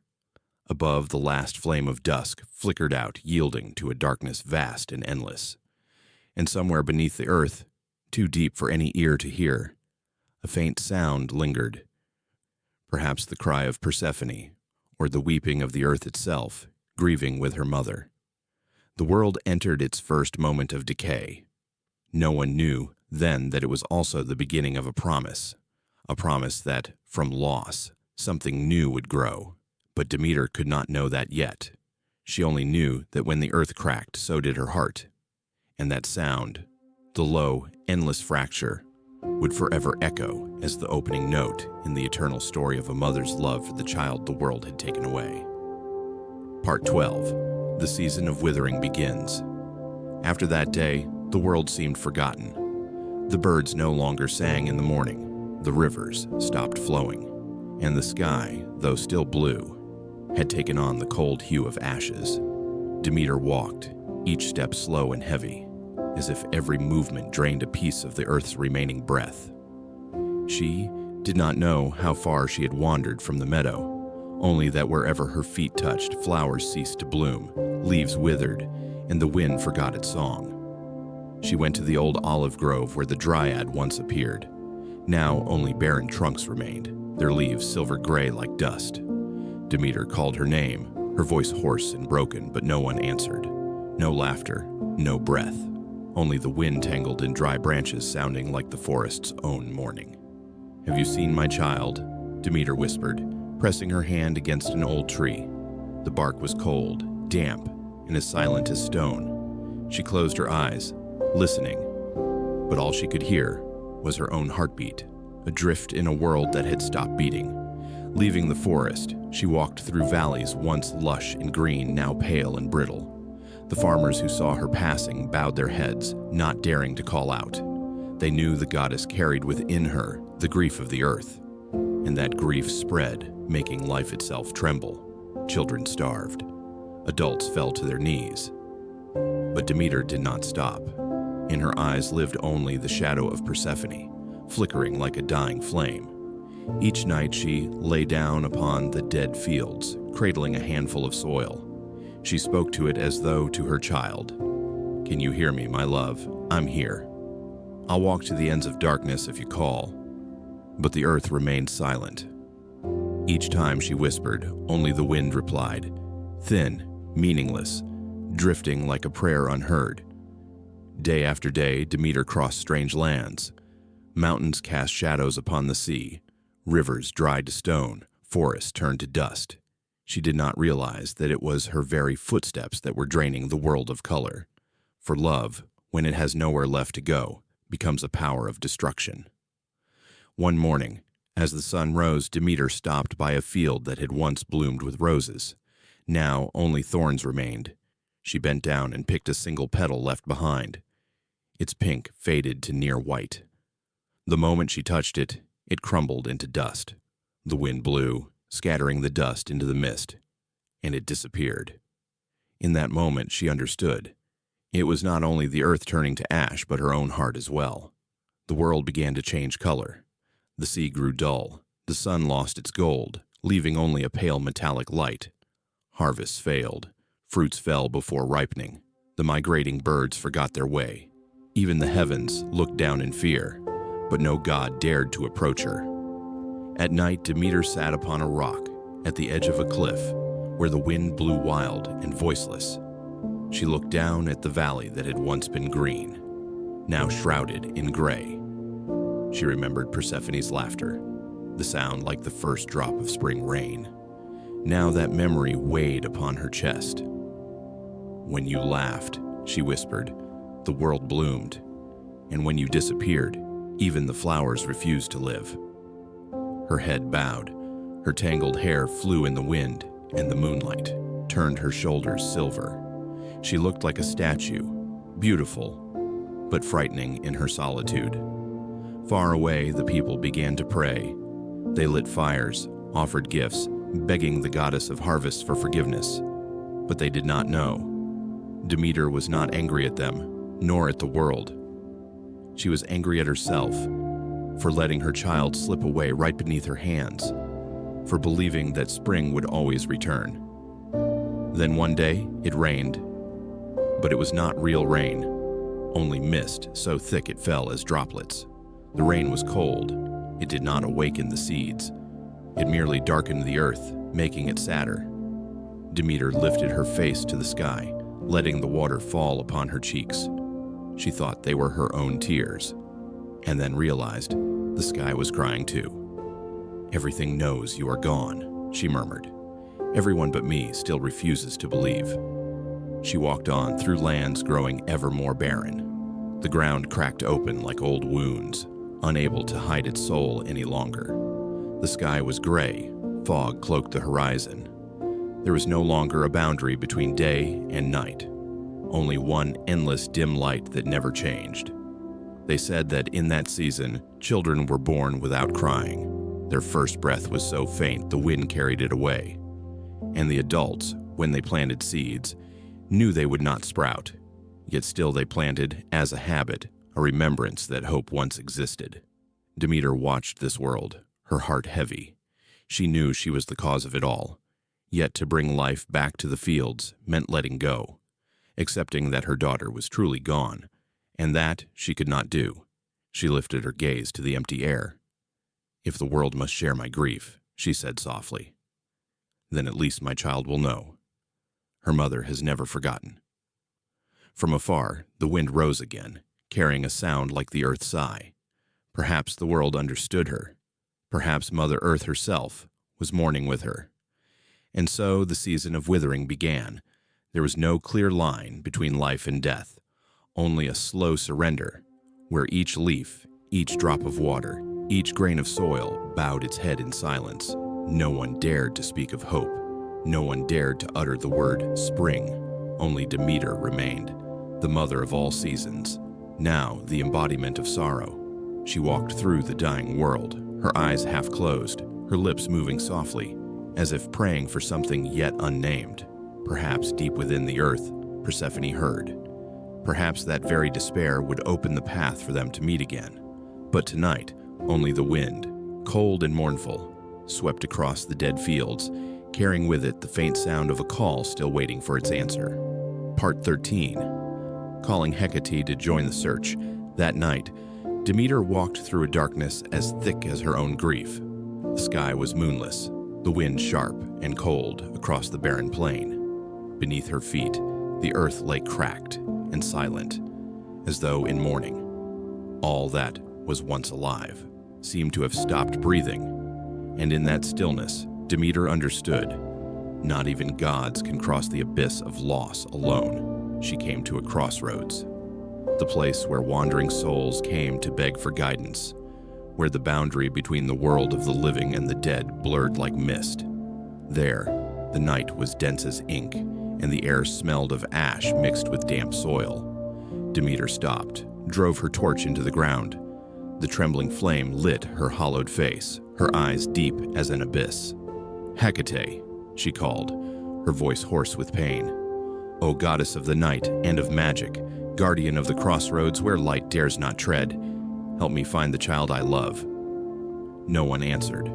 Only the wind moved through the dry branches, sighing like a tired spirit. Then, through the black mist, a sliver of silver light appeared, sharp as a blade. A figure took form, tall, slender, hair cascading down her shoulders, a dark cloak melting into the night. In her hand, she held a cluster of glowing keys, and by her feet stood two black dogs, their eyes burning with faint fire. Hecate had come. The goddess of night needed no introduction. Her presence alone was the answer to every prayer. She looked at Demeter with eyes that carried both compassion and knowing. "You have awakened both earth and sky with your sorrow," Hecate said, her voice echoing like wind through a cavern. "The world thirsts, the harvests fade, for the heart of a mother has ceased to believe in light." Demeter bowed her head. "I no longer believe in light," she said. "I believe only in my child, wherever she is. Even if the world must fall apart, I will find her." Hecate stepped closer, resting a cold hand upon Demeter's shoulder. "If your child is beneath the earth, only I can help you see the path. But remember, night is not only darkness. It is the road of the soul, where pain itself becomes the torch that leads the way." She gestured. The two black dogs lifted their heads, sniffing the wind. One barked softly, then began to move westward, toward a place where the land dipped low, smelling of ash and cold stone. Hecate nodded. "They have heard the call. Follow me." Together they walked. The torchlight fell upon the ground, revealing deep wheel marks carved into the hardened earth. The air carried the scent of iron, smoke, and faintly, horses. Traces of Hades, Lord of the Dead. Demeter knelt, touching the track still warm. "Do you see?" Hecate asked. "The earth still holds the heat. Hades' chariot passed here not long ago." Demeter's heart pounded, as though she could hear her daughter's heartbeat from beneath the soil. "He has taken her." Hecate was silent. In her eyes flickered the faint fire of the torch and an ancient sorrow, the kind known only to those who have walked through darkness. "No one is stolen from the earth," she said softly, "only called back to the place they belong. But I understand. You will not. Rest until you see it with your own eyes." Demeter tightened her grip on the torch. "I don't need divine logic," she said. "I need my child." Hecate did not argue. She turned, her cloak whispering, the keys in her hand clinking together like iron bells. "Then come. But remember, Demeter, the way down is not opened by force. It opens through courage and through the willingness to face what you most fear." They walked southwest, where the earth began to slope downward. No wind stirred, only the heartbeat of the world, slow, deep, heavy. The torchlight wavered across slabs of black stone polished like mirrors, and on their surface, Demeter saw her own reflection tremble. Hecate stopped before a great moss-covered rock. She knelt, placing her hand upon the soil. For a moment, the earth shivered, as though some ancient breath had been stirred awake. Then, far away, came the faint sound of metal striking metal. A crack opened, small but endless. "The door is open," Hecate said, rising, her gaze fixed downward. "This is the entrance to the river Styx, the path that leads to where your child now dwells." Demeter peered into the chasm, where all light was devoured. She saw nothing but emptiness. Yet inside her, a flame rose, the primal fire of a mother's instinct, a force even death could not extinguish. Hecate's voice softened. "Are you afraid?" Demeter's answer was calm, steady as earth after the storm. "Yes, but this fear is nothing compared to the thought of never finding her." A faint smile crossed Hecate's lips. "Then you are ready. When a mother dares to walk through darkness, even the underworld must yield her passage." Raising her hand, Hecate's ring of keys burst into light. A brilliance like moonlight shattered into silver shards. The glow traced along the crack, unfolding into a luminous path leading downward. Demeter stepped forward, torch in hand, her faith silent but fierce. Behind her, the wind closed in, curling upon itself like a prayer. Before her, the gate of night awaited. And as the two goddesses descended into the dim firelight, the world above trembled, as if the very earth held its breath, awaiting the awakening of a love powerful enough to bridge life and death. Part 14. Ascending Olympus to question the heavens. At the summit of Olympus, where silver mist curled around the marble columns like the endless scarves of the wind, Zeus summoned the gods. The first thunder rolled, echoing across the clouds like a bell of warning. The world was dying. The fields had turned to gold before the harvest. Rivers had dried to dust, and herds stood thin and hollow. Humans lifted their faces in prayer, and their cries rose through every layer of the sky until they reached the palace of the gods. Zeus sat in the great hall, light gathering around him like 1,000 bolts of lightning woven into a crown. Below him, the gods assembled one by one. Athena, stern and sharp-eyed like a blade freshly forged. Apollo, radiant as dawn. Poseidon carrying the scent of salt and the murmur of the sea. Hera, silent, her pearl crown trembling faintly as she raised her eyes toward her husband. But one seat remained empty, covered in a thin layer of ash, the place where the goddess of the harvest once sat. Demeter arrived late. She did not ride her golden chariot as she once did, nor wear the green robes of spring. Her cloak was the color of scorched earth, her hair tangled in the wind. Her steps were heavy, yet each one echoed with a deep, mournful sound that made even the divine hall fall silent. She was no longer the glorious goddess. She was a mother, stripped bare by grief. Zeus looked down, his gaze caught between pity and suspicion. "Demeter," he said, his voice like thunder, "why have you let the world wither? Why do men starve, the land dry up, and the harvest vanish from the earth?" Demeter raised her head. Her eyes, once green as early leaves, were now dim and ancient like water in a forgotten well. "Because," she said, her voice cracked and low, "I have searched in vain for my child. Persephone, the only being my heart belonged to, is gone. Every field I walk through has fallen silent. Every blade of grass I touch has died. I have gone to the very edge of the world, and no one has answered." A cold wind swept through the hall, making the torches flicker. Athena lowered her gaze, and Hera pressed her hand against her gown. Zeus was silent for a long while. "You say your child has vanished? Is it not merely the trick of wandering spirits?" "No," Demeter said, her eyes glowing like embers in the dark. "The earth opened, and my child was swallowed by it. I heard her last cry, faint, but enough to stop my heart. Since that day, the seasons have stopped breathing. You ask why the world is dying, Zeus, because my heart died with it. The great hall fell into stillness. No god dared to draw breath. From afar, thunder rumbled again, not in anger, but in mourning." Zeus looked down at the ground. "You know that your grief is killing all creation, don't you? Humans need grain, beasts need grass, the sea needs rain. All life survives by your breath." "Then let it die with me," Demeter whispered. "None of you understand the loss of a mother. I once nourished the world with my love. Now that love has been taken, how can I give life when my soul is hollow?" Athena stood, her gaze sharp yet sorrowful. "If Persephone was truly taken, I will find who did it. But Demeter, if you withdraw life itself, you condemn the innocent to suffer with you." Demeter turned toward her, calm yet unyielding. "No one is innocent when a child disappears from the world and no one notices." Zeus leaned on his scepter. "What do you want from me?" "I want justice," said Demeter. "I want to know who tore my daughter from my arms, and I want her back." Zeus studied her for a long moment. His voice grew slow and heavy, like the wind before a storm. "If the truth wounds you, will you still dare to hear it?" Demeter gave a bitter smile, carved deep like cracks in the earth. "I have walked through the hell of silence, Zeus. No truth could be crueler than not knowing." Zeus nodded.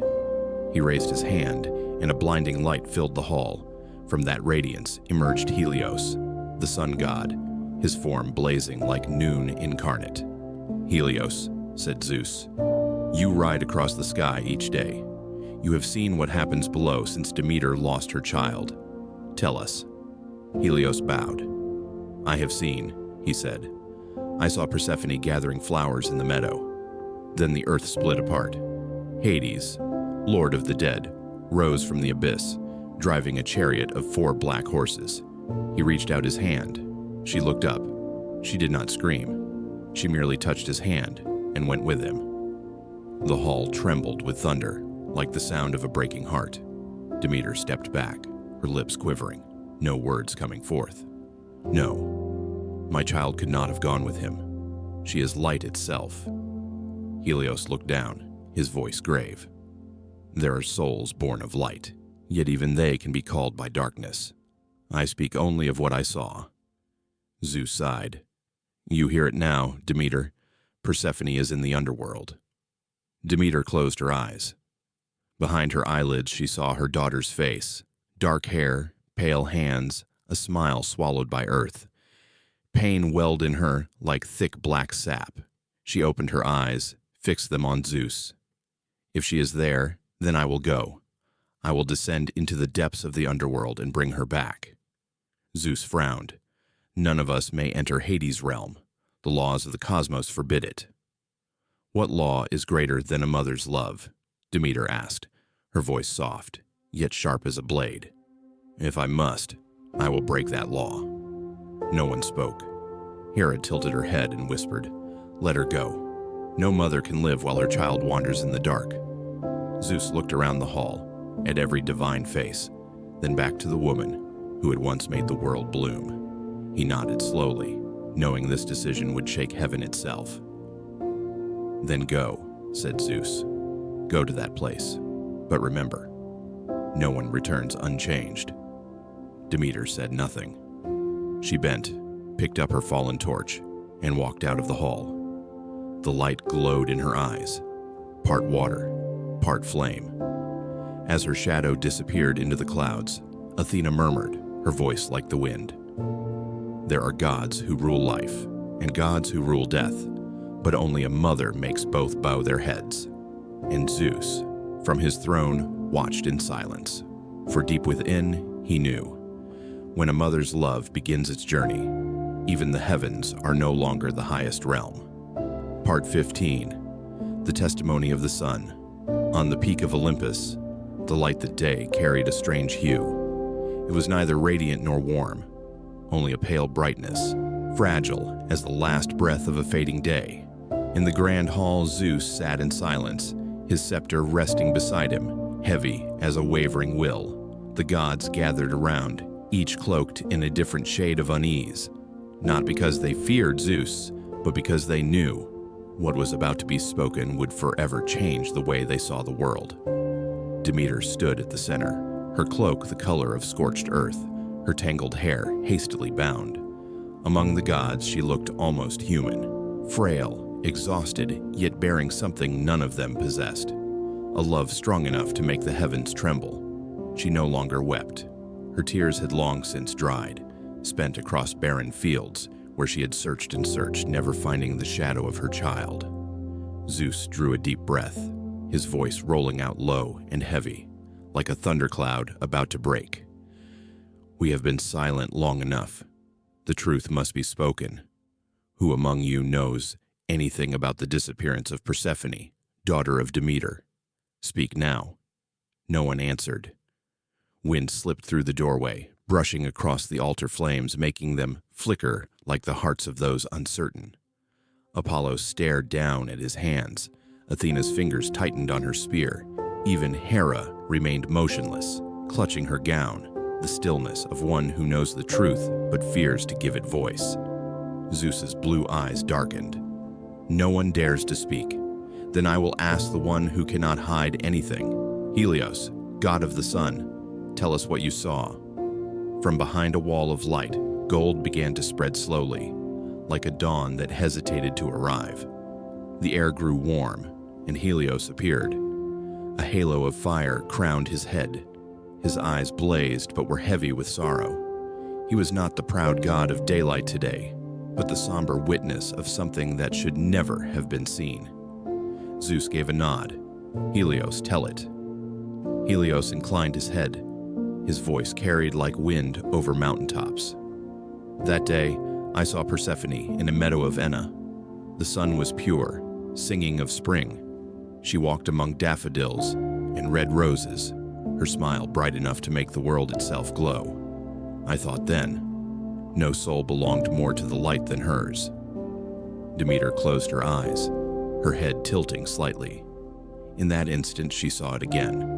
Her daughter's hair shimmering in sunlight, her slender hands lifting each flower as though touching something sacred. Her heart tightened, aching with memory, trembling with fear. Helios continued. But then, the ground began to tremble. No thunder, no warning, only a crack. Small at first, like a strange breath from the deep. And from it, he rose. Hades, lord of the underworld, cloaked in black, face as dark as starless night, yet eyes so bright even I had to look away. The hall stirred. Hera bowed her head. Athena glanced toward Zeus. Poseidon drummed his fingers on the marble, the reflex of one who has no words for what should not be. Helios's voice dropped lower. Hades said nothing. He simply extended his hand. Persephone looked at him, then looked around. The wind stopped. The world held its breath. And she did not flee, she did not cry out. She only looked at him for a moment, then placed her hand in his. The words fell like a blade. Demeter's eyes flew open, fury, grief, and disbelief burning together. "You mean—" She went willingly. Her voice cracked, shattering like glass against stone. Helios bowed his head. I do not say she was glad, but she did not resist. I saw stillness in her eyes, the stillness of one who knows where she must go, even if she does not know why. "That cannot be," Demeter's cry echoed through the hall. She moved forward, her cloak sweeping the marble floor, drawing behind her a shadow that stretched like night itself. "She is my child. She loves flowers, sunlight, the living world. How could she follow Hades, the one who dwells among death and darkness?" Helios lifted his gaze, his eyes softening. "Demeter, I'm light. Yet there are things even light cannot comprehend. Perhaps she heard another kind of calling, one you call darkness. But for her, it might have been a part of her own soul." The hall fell silent. Even Zeus, still seated upon his throne, lowered his head a fraction. Demeter stood motionless. Inside her, a storm began to rise, not from rage, but from fear. Fear that Helios might be right, that from within the heart of life itself, her daughter had heard the voice of death and answered. She took a step back, her vision dimming. She did not know who he was. She was just a child. "No," Helios said quietly. "She ceased to be a child when she chose to cross that boundary. Perhaps she saw something that neither you nor I could ever see." Zeus exhaled slowly. "The truth has been spoken. Persephone is with Hades now, beneath the earth. We cannot change that." Demeter's eyes lifted to him, calm, yet sharp as cut stone. "Cannot change it, or will not." Zeus said nothing. Outside, thunder rolled in the distance, heaven's own unease at a question none could answer. Helios bowed low, the golden light around him fading. "I have spoken what I know. Since that day, I have not seen her again. The darkness of Hades is too deep. My light cannot pierce it." As Helios departed, the glow within the hall dimmed, leaving only faint halos upon the faces of the gods. Demeter remained still, her arms slack at her sides, as though all strength had drained away with the telling. Her voice, when it came, was barely more than breath. "If she has chosen to go, then I will descend there, to ask her why myself." Then she turned. Her steps were neither hurried nor slow, but with each one the air grew colder, and far above the clouds began to gather. In the sky, the last light of Helios shattered, the honest, merciless testimony of the sun, and from that moment on, the world knew winter for the first time. Part 16, Descent to the River. Styx. That day, the sky no longer knew the boundary between day and night. The light seemed to be slowly swallowed, leaving behind a vast gray haze stretching to the horizon, where the river Styx flowed in silence, like an endless ribbon of black silk. It was the river that every soul must cross, yet none had ever returned to tell what awaited on the other side. Demeter stood on the shore, holding her torch, its flame flickering like a breath. Her cloak, once the color of ripened wheat, was now the color of ash. Everything that once belonged to her had been taken, except for one thing that remained unbroken: the will of a mother. Beside her stood Hecate, her face pale as moonlight. From the goddess's deep eyes, Demeter sensed something beyond life, a kind of knowing that only those who had walked through darkness could ever understand. "This is the final boundary," Hecate said, her voice low and soft as smoke. "When you cross it, it will not only test your body, you will have to face yourself, even the part you have long denied." Demeter said nothing. Fear had no place left within her. After wandering through all the corners of the earth, through burned fields and rivers turned to dust, she had learned there is no pain greater than losing the child once held in your arms. From afar came the sound of oars dipping into water, slow and steady, like the heartbeat of the underworld itself.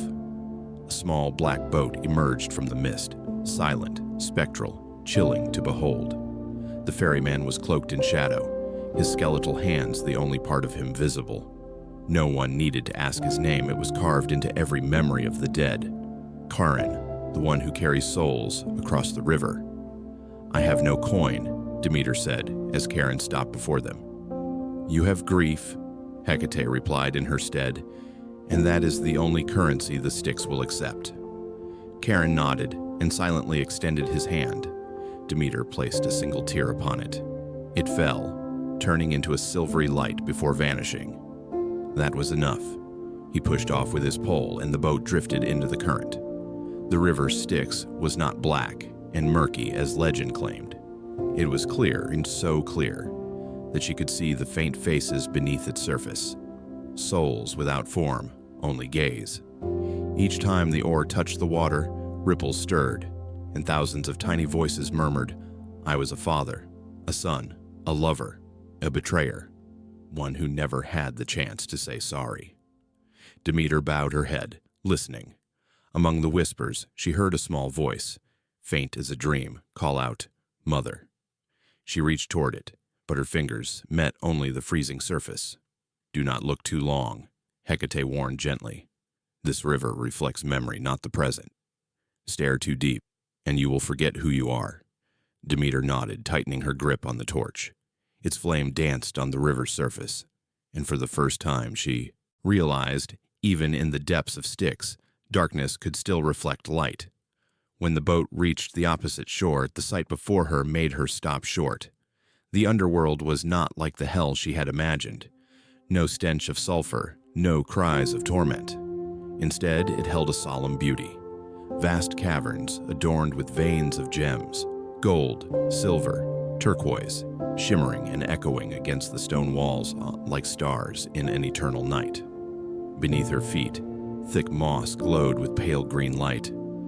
Bioluminescent mushrooms rose like blossoms of shadow, their gentle radiance so serene it made one forget this was the realm of the dead. Small streams ran between rocks, their quiet murmur like a distant lullaby. "How strange," Demeter whispered. "I thought this place would be nothing but death and ash." Hecate smiled faintly. "Everything mortals believe about death is wrong. Down here there is no destruction, only silence, cultivated." From afar came the heavy, rhythmic sound of footsteps. Cerberus, the great three-headed hound, emerged, its fur black as coal, its eyes burning red as embers. Yet upon seeing Hecate, it stopped, wagged its tail, and all three heads bowed low in reverence. Demeter froze, half fearful, half amazed. "It knows you?" "I raised him when he was young," Hecate said, stroking one of the massive heads. "Hades nurtured him, as he nurtures his own loneliness. He is not fierce, only alone, like everything that dwells in darkness." Demeter gazed into the creature's eyes, and, to her surprise, saw something deeply human there, a pure loyalty that asked for nothing but to be remembered. They ventured deeper. The light of the glowing moss and gems cast shifting colors upon Demeter's face, making her appear as if she were both entering a dream and awakening from one. With every step she felt lighter, yet strangely detached, as though her very self were dissolving away from her body. "Be careful," Hecate murmured. "The underworld harms no one, but it compels all to see what they fear most, the truth." Demeter paused. "I have lived with pain. What truth could be more frightening than that?" Hecate looked at her, said nothing, and walked on. The path opened into a vast chamber, where light from countless crystals shimmered upon the ceiling, painting arcs of rainbow across the darkness. At the center stood the palace of Hades, not gloomy, but solemn and still, like a greeting from another realm. Demeter stopped. The silver light from the gems bathed her figure until she seemed made of mist. "This is where my daughter dwells." "Yes," Hecate replied. "If Persephone still belongs to this world, she is within." Demeter looked up at the palace, and a strange feeling stirred inside her. Not merely fear or sorrow, but a deep curiosity, like that of a farmer before a bare field, knowing that with a single seed, new life could rise from it. I once thought darkness was the enemy, she whispered, but now I see it breathes, it has a heartbeat. Perhaps my daughter was not taken, but called. Hecate looked at her with a faint smile. Perhaps you too were called, to understand that no light truly lives until it has touched the night. Demeter tightened her grip on the torch. The flame quivered, as if in empathy. Before her, the gates of the palace slowly opened, a chill wind drifting through, carrying the scent of damp earth, and faintly, the fragrance of flowers. The same scent Persephone once wore in her hair. In that moment, Demeter understood. This journey was not only to find her daughter, but to find herself, the part of her that had been buried long ago beneath grief. And as she and Hecate stepped through the threshold of darkness, the river Styx rippled softly behind them, reflecting the torch's glow, the flame of love, the only light capable of guiding one through both the realms of the living and the dead. Part 17, the Onyx Palace. The Palace of Hades appeared in sight like a colossal block of black onyx carved from the very heart of night. The silence was so absolute that even the sound of Demeter and Hecate's footsteps echoed endlessly within the stone. With each step, the flame from Demeter's torch shimmered against the walls, casting shifting streaks of light, as if the onyx itself were breathing. The path to the palace was paved with white marble, streaked in black, the mottled patterns giving the impression of walking upon a frozen lake. On both sides rose towering pillars, their shafts inlaid with fragments of turquoise and amethyst. The glow of phosphorescent moss filtered through, bathing the entire hall in a soft earthen fire, not the light of the sun, but of the underworld illuminating itself. Demeter paused, transfixed by the magnificence before her. Everything she had ever believed about the underworld dissolved. There was no chill of hellfire, no wailing of souls, no smoke or chains, only stillness. Yet not the stillness of death, but of a dream so deep that even time had ceased to count. "This is where he lives?" Demeter asked softly, her voice reverberating through the vast chamber until it became part of the echo itself. Hecate nodded. "The place mortals call the realm of the dead is, in truth, the only sanctuary for souls that never truly rested." Demeter looked around. The ceiling rose so high it vanished into darkness, veins of glowing crystal running through the rock like a captive Milky Way. Along the walls were bas-reliefs of drifting souls on the river Styx, not in pain, not in despair, merely drifting, light as petals in the wind. A faint fragrance passed by, not the scent of morning, but of white chrysanthemums and ripe pomegranates. Demeter closed her eyes, and for a fleeting moment, she felt as though her daughter had just passed through this place. "It doesn't feel like an underworld," she murmured. "It feels like a temple built for loneliness." Hecate smiled, the smile of one who had known it all along. "Hades does not crave dominion," she said. "He only learned how to remain. When all others leave, he stays, with the darkness." Demeter stepped deeper inside.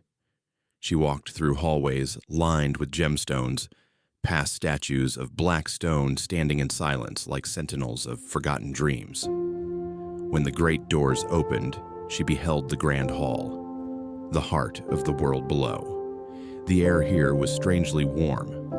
The light had a golden hue, reflecting from hundreds of hanging lamps above. In the center stood 2 thrones of silver, so radiant they seemed to emit their own moonlight. One was draped with a neatly folded black cloak. The other stood empty, but on its armrest rested a single dried pomegranate blossom, small, pure, and perfectly preserved, as if untouched by time. Demeter moved closer, her gaze fixed upon the flower. She reached out. Its petals were cold and soft, as though made of memory. Her hand trembled. A strange thought brushed her mind. This place was not a void that devoured life, but a vault that preserved it, in another form. "I once thought he stole my daughter," she whispered, "but perhaps He only wished to keep her from being forgotten. Hecate said nothing, only watched her quietly. A gentle breeze passed, stirring the cloak on the throne. Silver dust lifted into the air like faint mist. From somewhere distant came the sound of dripping water, slow, rhythmic, echoing through the chamber. She realized it was not time she was hearing, but the breathing of the earth itself. On the polished walls, the gems reflected their images. Two small figures amidst a vast world of stone and stillness. Demeter saw her own face, mirrored in the dark onyx, eyes hollowed by grief. Yet within them, the torch's light still glimmered. "I used to hate the dark," she said, "but now I see there is gentleness in it, as if it never wished to devour, only to hold." Hecate laid a hand upon her shoulder. "Perhaps it is because for the first time you look upon darkness with the eyes of one who is lost. When the heart is emptied, it ceases to fear and begins to understand." Demeter nodded. Something within her softened. Not quite acceptance, but the quiet of a soul that had stopped struggling. At the far end of the great hall stood a silver door, engraved with flowers, blooming under moonlight. Hecate halted before it. "Beyond this lies Hades' garden," she said. "It is where Persephone often went. If she is still here, you will find her there." Demeter advanced. Her hand trembled, yet her steps did not falter. As her fingers touched the door, silver light spread from it, soft as breath. The door opened, silently, and a wave of warmth drifted out, carrying the scent of damp earth, of blossoms in bloom, and the faint fragrance of Persephone's hair. Her heart clenched. That scent could never be mistaken. In that instant, every rumor, every anger, every accusation dissolved like smoke. Only longing remained, vast, endless. Light poured from the garden beyond, not sunlight, but a gentle, eternal jade-green radiance. Within it, Demeter saw faint silhouettes, rows of pomegranate flowers stretching like a buried constellation. And at the garden's heart, a lone figure bent down to gather blooms. Demeter froze. She dared neither breathe nor call out. Fear rose within her, fear that the vision would vanish, that the figure was only a mirage of memory. Hecate looked at her and whispered, "Sometimes we must step into the dark to find the kind of light the sun cannot give." Demeter took a deep breath and crossed the threshold. The torch in her hand flickered out, yet the space around her remained bright. The light came not from fire, but from the earth itself, and from love that had transcended both life and death. In that moment, Demeter understood. Hades had not stolen her daughter. He had kept a part of Persephone's soul, the part the world above could never comprehend. And she, the mother of harvests, had journeyed to the deepest shadow to discover the simplest truth: that love, even when cloaked in night, is the only force by which the world continues to bloom. Part 18. Hades and the Little Rabbit. Demeter stood at the threshold, where the pale green light from the depths of the earth spread softly, slowly, like the breath of something ancient. Everything was so still, she could hear the beating of her own heart. From where she stood, she could see Hades' garden, a place without sunlight, yet filled with light. Crimson pomegranates blazed among white blossoms, blooming upon black soil as soft as velvet. There was no trace of death here, only a dreamlike beauty, as though this world had been woven from the forgotten dreams of humankind. At the center of the garden, Demeter saw Hades, not the fearsome lord of the underworld of rumor, but a man cloaked in shadow, his face calm and contemplative, seated upon a stone step with a small rabbit resting in his hand. The dim light shimmered upon his dark hair, revealing streaks of silver like threads of mist. The rabbit, white as moonlight fallen into the earth, lay still in his palm. Hades smiled faintly, a rare, fragile smile, as light as a sigh. Persephone sat beside him, her long hair cascading, her face serene as if spring itself had awakened. She bent down, smiling at the little rabbit, her eyes shining with a quiet, profound joy. The sight left Demeter speechless. She had prepared for every possibility. That her daughter had been imprisoned, stripped of her freedom, forced to live in darkness. Yet before her there were no chains, no fear, only peace, as if even darkness had learned how to cradle tenderness. Persephone suddenly looked up. Her gaze met her mother's, a moment that stretched as long as eternity. Then she rose. Her white dress fluttered, and she ran toward Demeter, arms outstretched, her smile radiant just like when she was a child, playing in the golden fields. "Mother!" The call burst forth, bright and trembling, carrying everything that had survived between two worlds. Demeter opened her arms. That embrace held the weight of every mile she had wandered, every night she had knelt upon barren soil, calling her daughter's name into the wind. The warmth of Persephone's body filled her, and for the first time in ages, Demeter felt herself come alive again. "I thought you had been stolen from me," she whispered. "I searched the world, dried the earth, and cast all creation into winter, just to find you." Persephone smiled, her voice soft yet clear. "I was never lost, Mother. I only went where I had never been. And here, I learned how to see the light within the dark." Demeter held her closer, tears falling upon her daughter's hair. She did not know what to say. All the blame, the questions, the anger melted away, leaving only an invisible tenderness. Behind them, Hecate stood still. She understood that this reunion needed no witness. With a quiet smile, she stepped back, leaving mother and daughter to their sacred moment. When Demeter finally lifted her eyes, she caught Hades' gaze.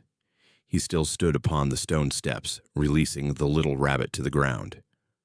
The small creature hopped around his feet, then bounded toward Persephone, a living thread connecting the three souls in that miraculous instant. Hades looked at her.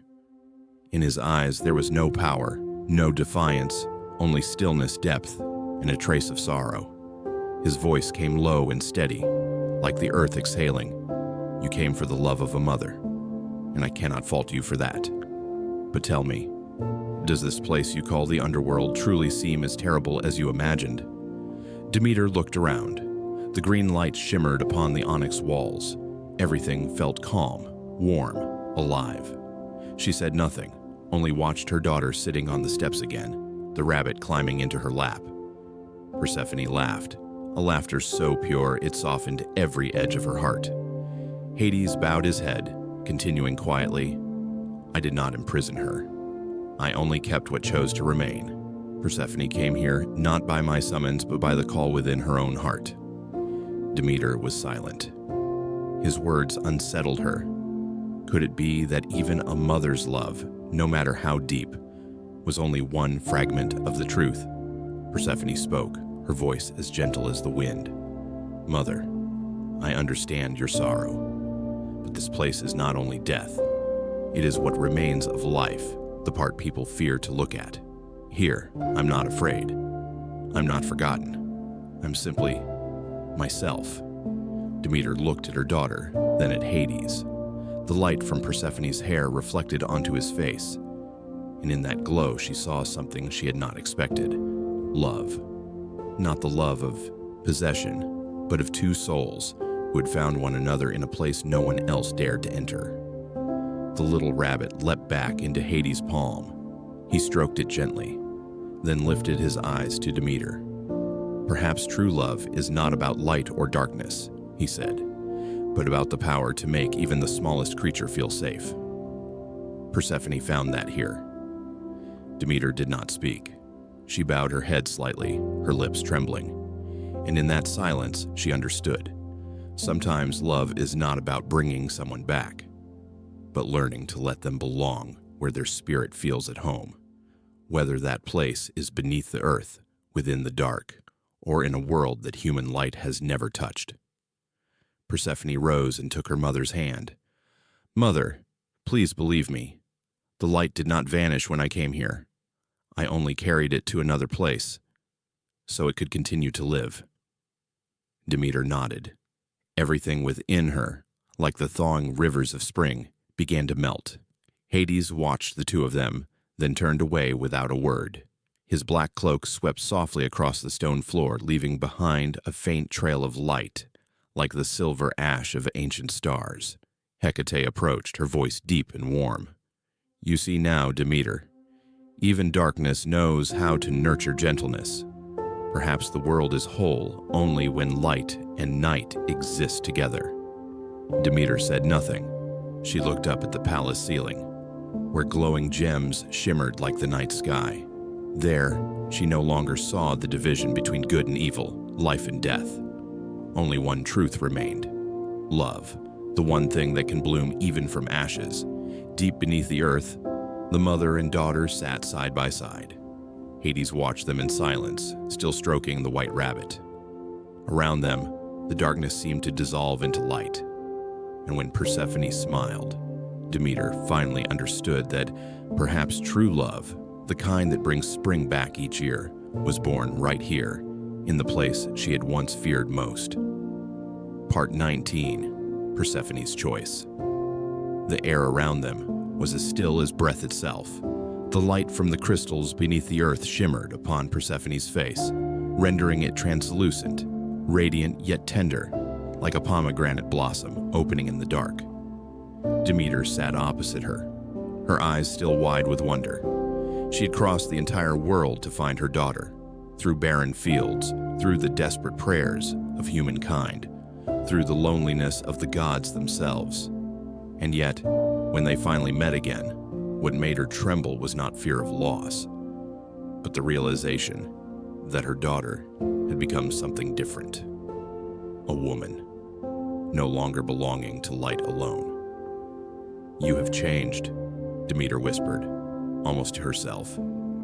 "There is something in your eyes that I've never seen before." Persephone smiled. It was no longer the pure, innocent smile of the girl who once ran through the golden fields, but the calm smile of one who had touched both night and day and learned to hold light even within darkness. "Mother," she said softly, "the first thing I want you to know is that I was not taken. I chose." Demeter froze. "You chose?" she repeated, almost in disbelief. Persephone nodded, placing a hand upon her heart, where her pulse beat steady and serene.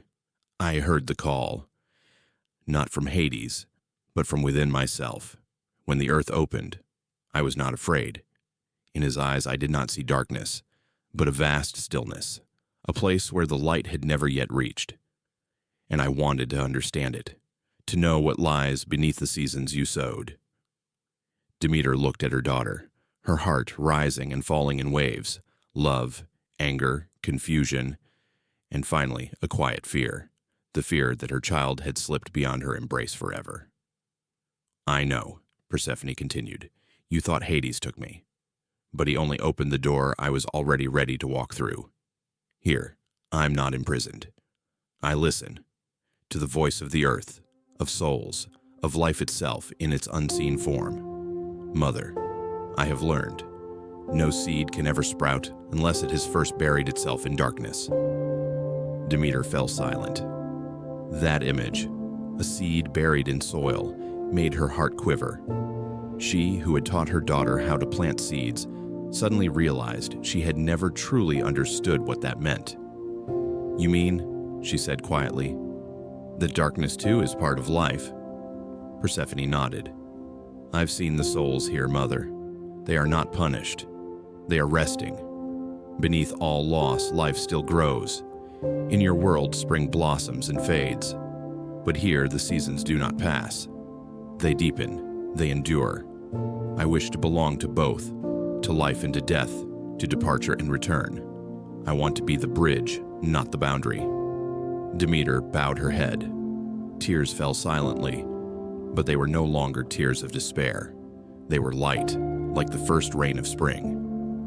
"I once thought love was about holding on," she murmured.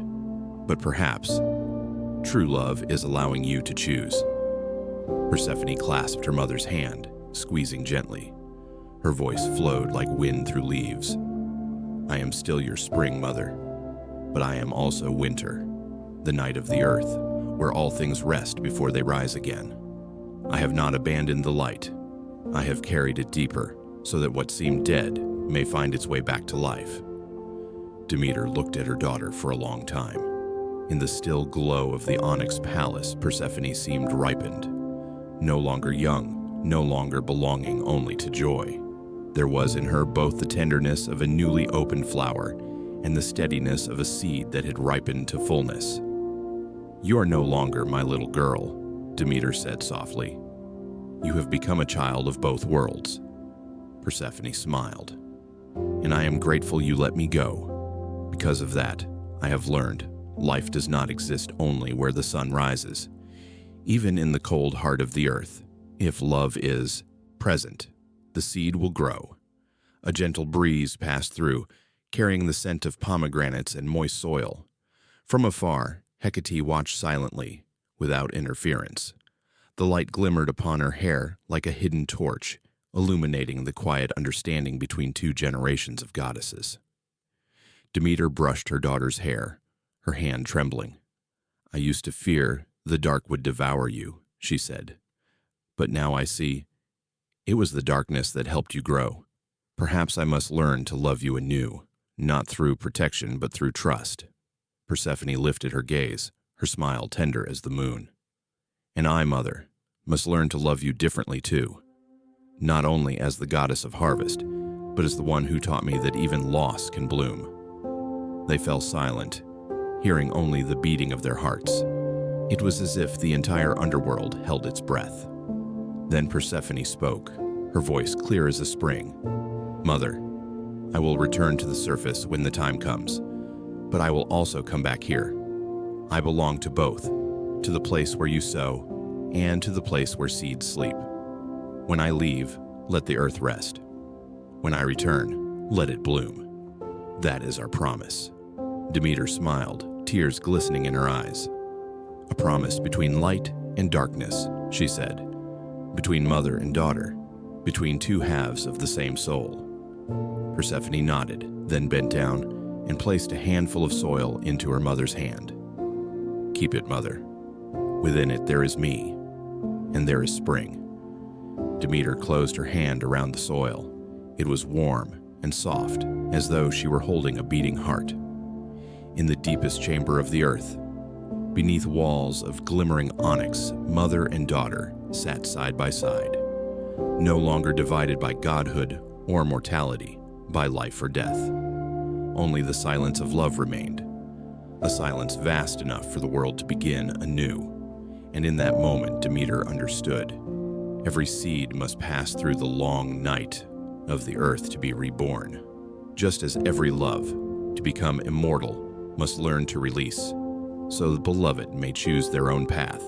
Above the ground, winter still lingered, but deep within the earth, where a mother had finally learned to trust, spring had quietly begun to bloom. Part 20. The Pomegranate Pact. In the garden of the underworld, the light seemed to know how to breathe. It was not radiant like the sun, but gentle, warm, diffused, like the lingering heartbeat after a long dream. Persephone sat in the middle of the garden, crimson petals of pomegranate flowers falling around her like summer snow. Demeter stood across from her, her eyes caught between joy and an unspoken worry that would not fade. "My daughter," Demeter said softly, "the earth is withering. The fields are dying and humankind bows in prayer. They need you. The world needs your return." Her voice trembled, yet every word carried the strength of a mother not only speaking for herself, but for life itself. Persephone listened in silence for a long while. Then she bent down and picked up a fallen pomegranate near her feet. Its skin was taut, dark red, as if it carried within it the soul of both worlds. The dim light of the underworld shimmered in her eyes, deep, ancient, like a well that had never run dry. "Mother," she said, her voice soft and flowing like water through stone, "I understand now. No place can endure if it does not learn to share life. I wish to return, but I also know I cannot abandon this realm. Both worlds need me, each in their own way." Hades stepped forward.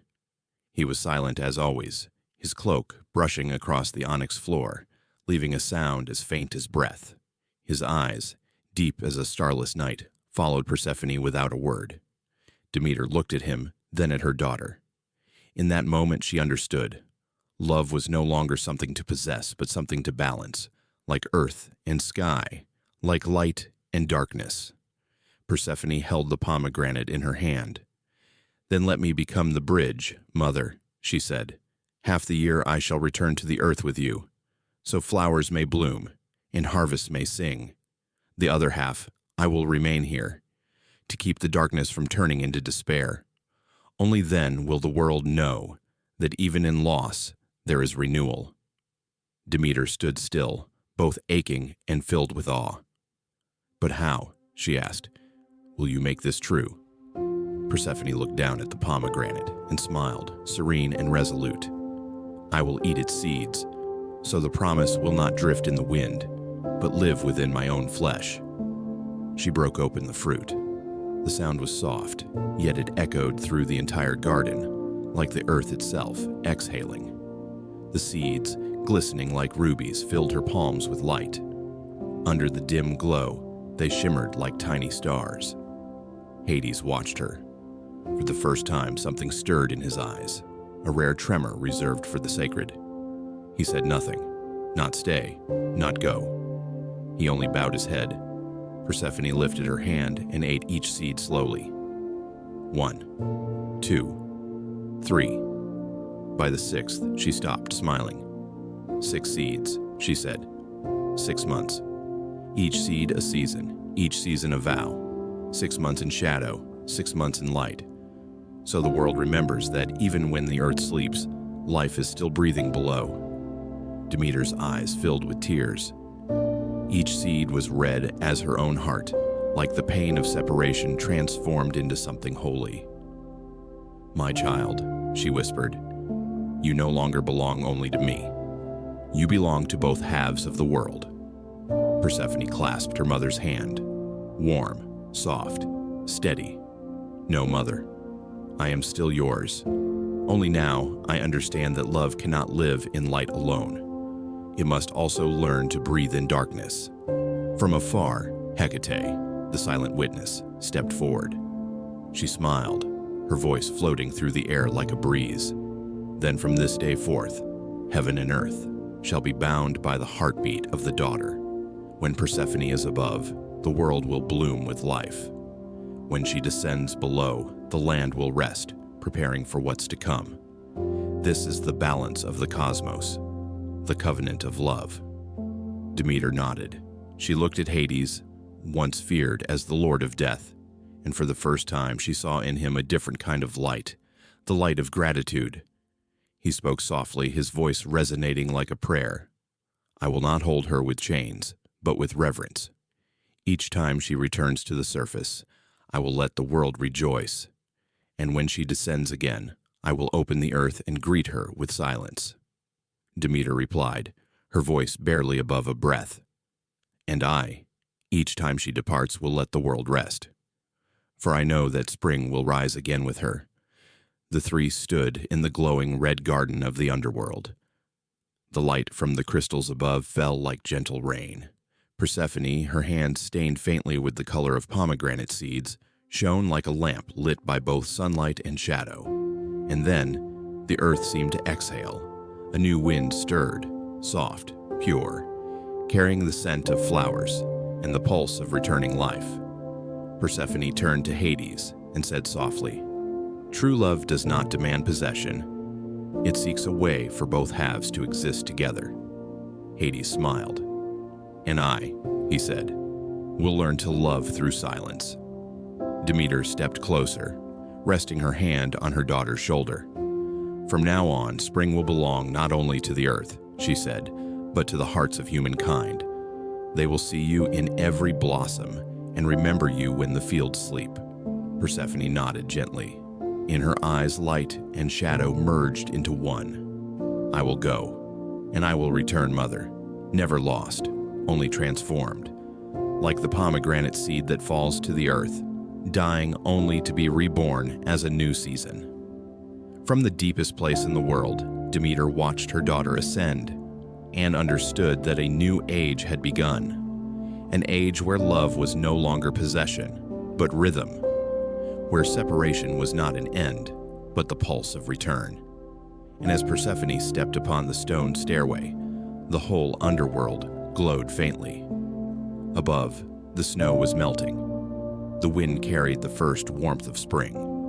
A green sprout broke through the cracked field.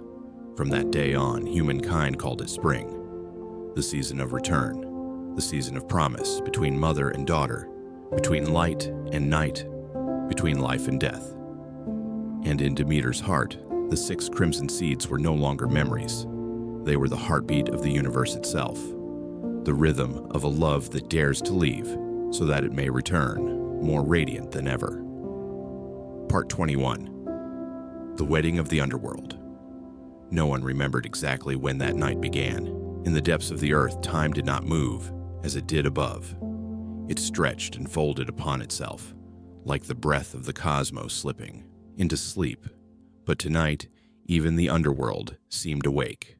A strange light spread slowly through the caverns, not the brilliance of the sun, but a soft radiance from deep within the gems buried in stone, as though countless souls were lighting candles of their own.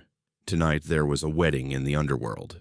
It was not a ceremony of power, nor a declaration of conquest, but a sacred rite, a union that would bind the 2 halves of existence, life and death, light and shadow. The palace of Hades was draped in hues of onyx and rose quartz. The stone walls shimmered with violet and silver, glowing like a night sky brimming with stars. Along the grand stairways, thousands of blue torches were lit, flames that did not burn, but warmed. Black roses bloomed along the corridors, their petals woven from mist and ash. They did not wither. They only trembled gently, as if breathing with the pulse of the earth. From every corner, guests arrived, ancient spirits cloaked in silver, lesser gods of rivers and stones, and faint shadows of forgotten dreams. All stood in silence. They did not speak. They simply bowed their heads and waited. In the stillness, one could hear the heartbeat of the earth itself, the murmuring of the river Styx, and the soft rain of time falling grain by grain into eternity. Then Persephone entered.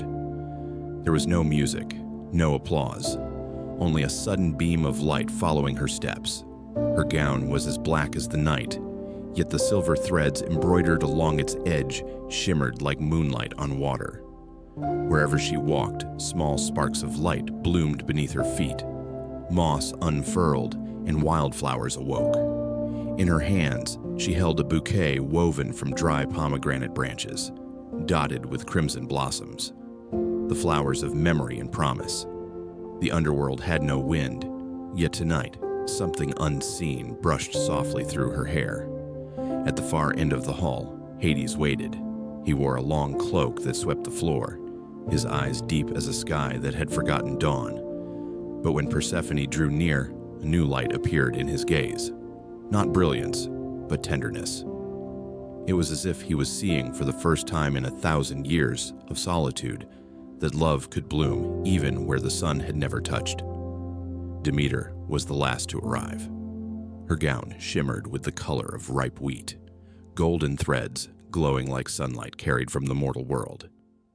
As she descended the shadowed stairs, the scent of fields, wind, and rain followed her, filling the underworld with a strange warmth. Persephone knelt before her, bowing low. Demeter laid a trembling hand upon her daughter's shoulder, soft yet strong. "You have journeyed far," she whispered, her voice the hush of harvest winds. "And now you have returned, no longer a child, but the keeper of both worlds. Let your love bring life even to the place mankind calls death." Hades bowed his head, a gesture rarely seen from the Lord of the Dead. "From this moment," he said, his voice deep and resonant like the breaking of stone, "I will not keep her as one keeps a treasure. I will keep her as one keeps a flame, to light, not to burn." Demeter looked at him, her eyes glistening. For the first time, she did not see the thief who had stolen her daughter, but a man learning how to love. "If that is so," she said softly, "then the whole world shall be grateful to you both." For through you the light will learn to remember the dark, and the dark will learn how to be gentle." At that moment, Hecate began to sing. Her voice rose like smoke, thin but endless, spreading through every corner of the palace. None understood the language, but all felt its meaning, a wave of warmth passing through their hearts. The blue flames turned gold. The jewels on the walls glowed like constellations. The gathered souls bowed their heads. For one breathless instant, no one remembered whether they were living or dead. They only knew that something was being reborn, not life itself, but its meaning. Persephone turned to Hades. She did not smile. She simply said, "We do not marry to possess, but to keep the world breathing. When I leave, you keep the earth from growing cold. When I return, I will make the grass grow. Every parting is a promise. Every barren season is the prelude to bloom." Hades looked at her. "If light must leave to return," he said, "then I will learn to love the waiting." Demeter lifted her hand. From her palm fell golden grains of wheat, scattering into the air, shimmering as they descended. "This," she said, "is a mother's blessing. From this day forward, life and death will no longer stand apart, but breathe as two halves of the same heart." She placed her hand upon her daughter's head, then turned to leave. As Demeter ascended the darkened stairs, the light of her gown faded into the soil, and from that place the scent of the first spring flowers began to rise. Within the onyx hall, Persephone and Hades took their seats upon twin silver thrones. Above them, black rose petals drifted down, mingling with the soft blue light like a gentle rain. The souls bowed in silence. There was no music, only the sound of harmony itself, the voice of the earth, of the heart, of love reborn. Far above, on the distant surface, ice melted. Rivers stirred. Birds began to sing. Fields turned green again, and from that moment on, the world knew seasons. The cycle of departure and return, of shadow and dawn, of death and life.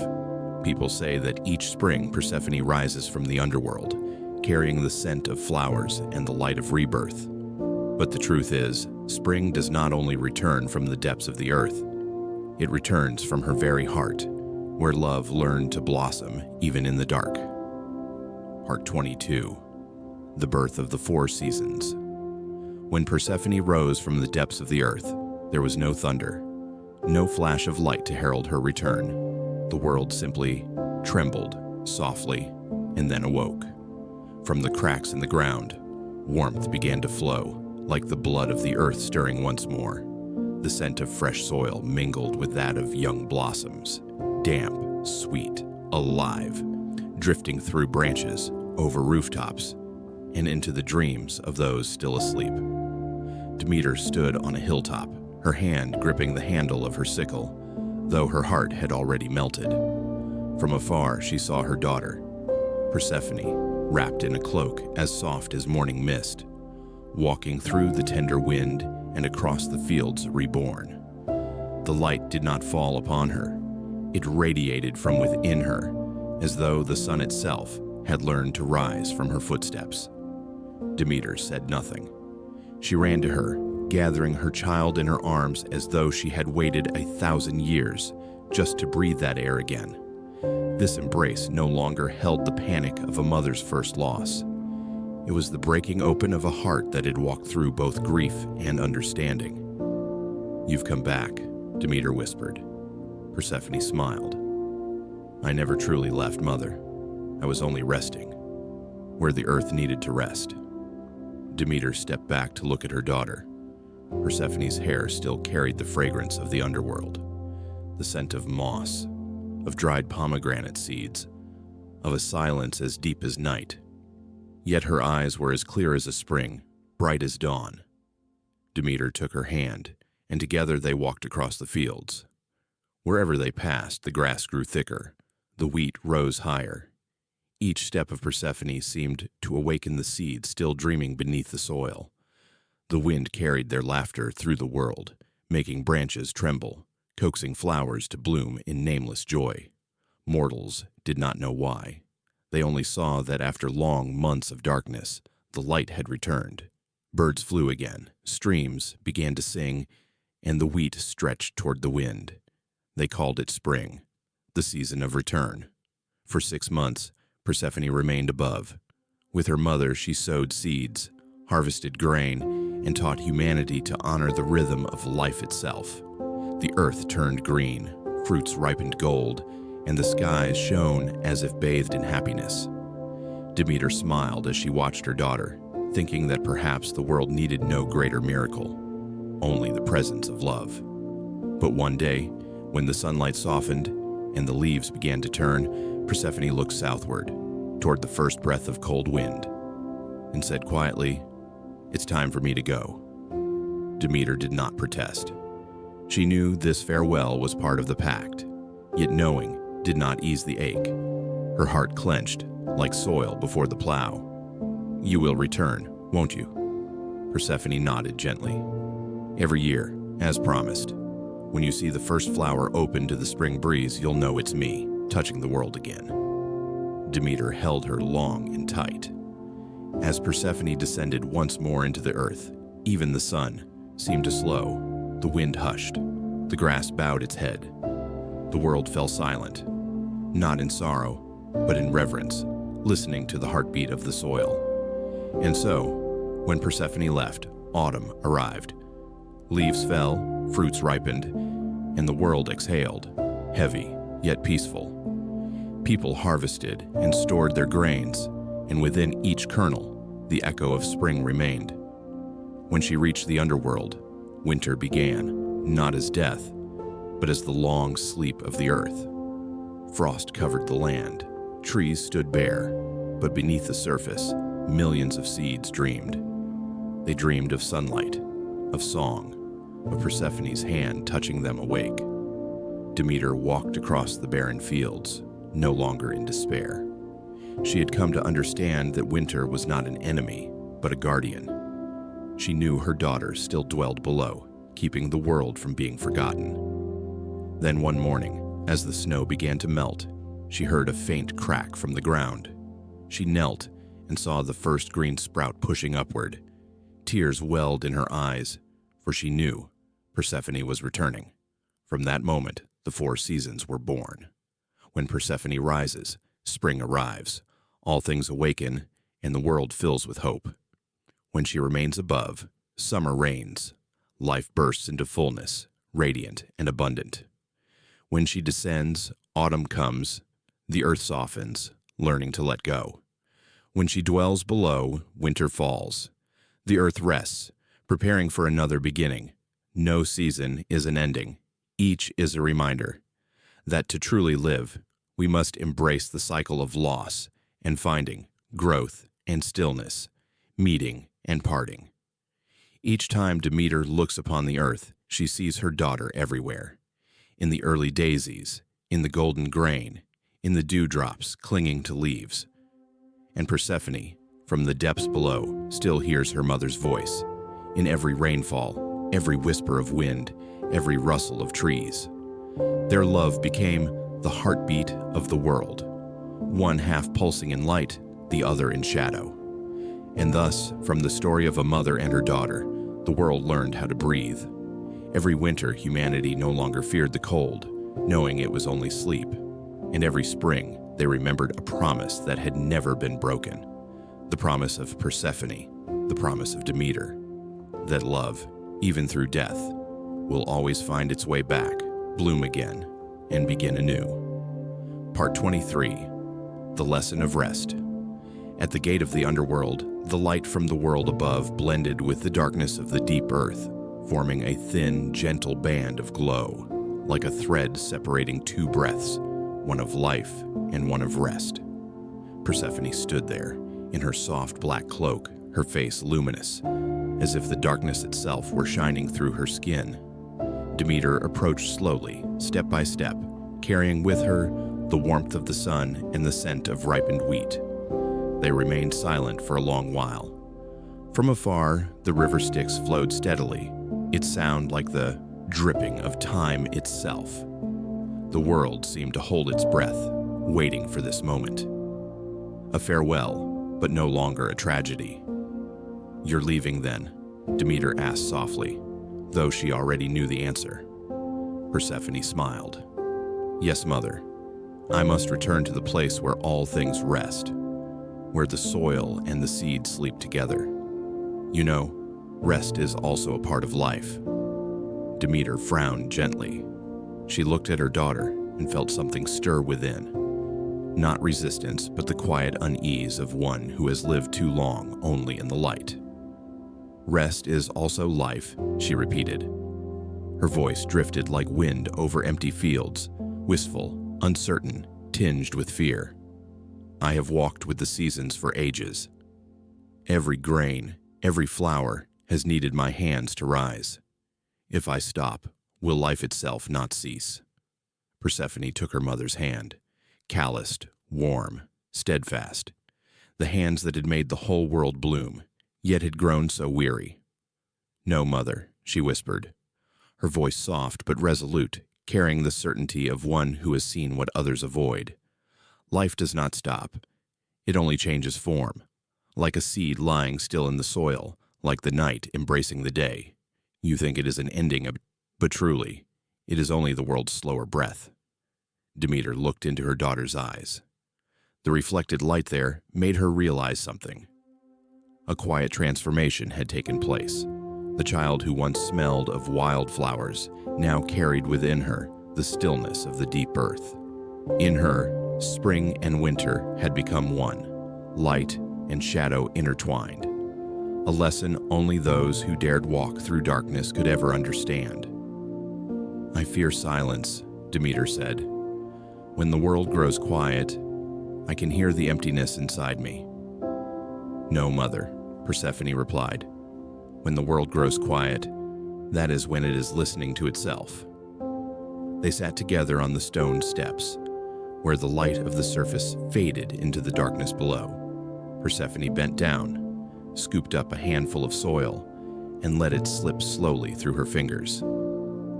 "I have lived within this darkness, mother," she said, "and I have seen that the earth does not die. It keeps what has fallen, to prepare for what will rise again. I learned that no rest is meaningless, because in silence, life is being seeded." Demeter was still. She had loved life so deeply that she had forgotten life too needs to pause. She had believed that only light made flowers bloom, forgetting that it is the night that nurtures their roots. And now, looking at her daughter, she saw it clearer than ever. The world cannot survive on sunlight alone. Persephone spoke again, her voice flowing like an underground river. "I've seen the souls resting below. No one speaks, no one rushes. They simply rest, not because they are gone, but because they are complete. And when the time comes, they rise again, lighter, brighter. I realized that to live is not to keep running. It is to know when to stop and when to let go." Demeter bowed her head, her shoulders trembling. The seasons she had held onto, the fields she had forced to bloom, they all appeared before her like a mirror, and in it she saw herself, a mother, a goddess, but also a soul who had never truly rested. "I have tired the earth," she whispered, her voice breaking. "I never let it breathe, never let it rest, because I was afraid of losing it." Persephone squeezed her hand gently, her touch soft as the late afternoon sun. "It's all right, mother. Even gods must learn to grow weary. The beauty of life isn't in its endlessness. It's in knowing when to pause so it may begin again, just as I must leave you each year in order to return." Demeter lifted her gaze, her eyes clear as water. "You've taught me something great, Persephone, that love is not about holding on. It's about knowing when to be still." Together they looked up.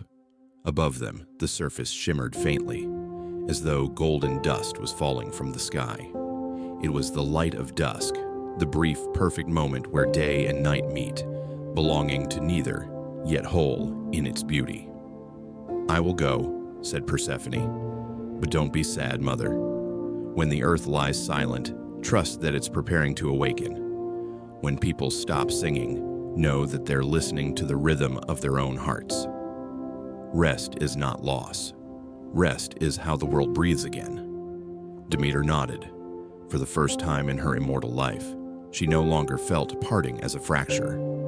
It was only a pause, a necessary breath between two verses of love's eternal song. As Persephone turned away, her shadow merged with the gates of the underworld. The mother watched.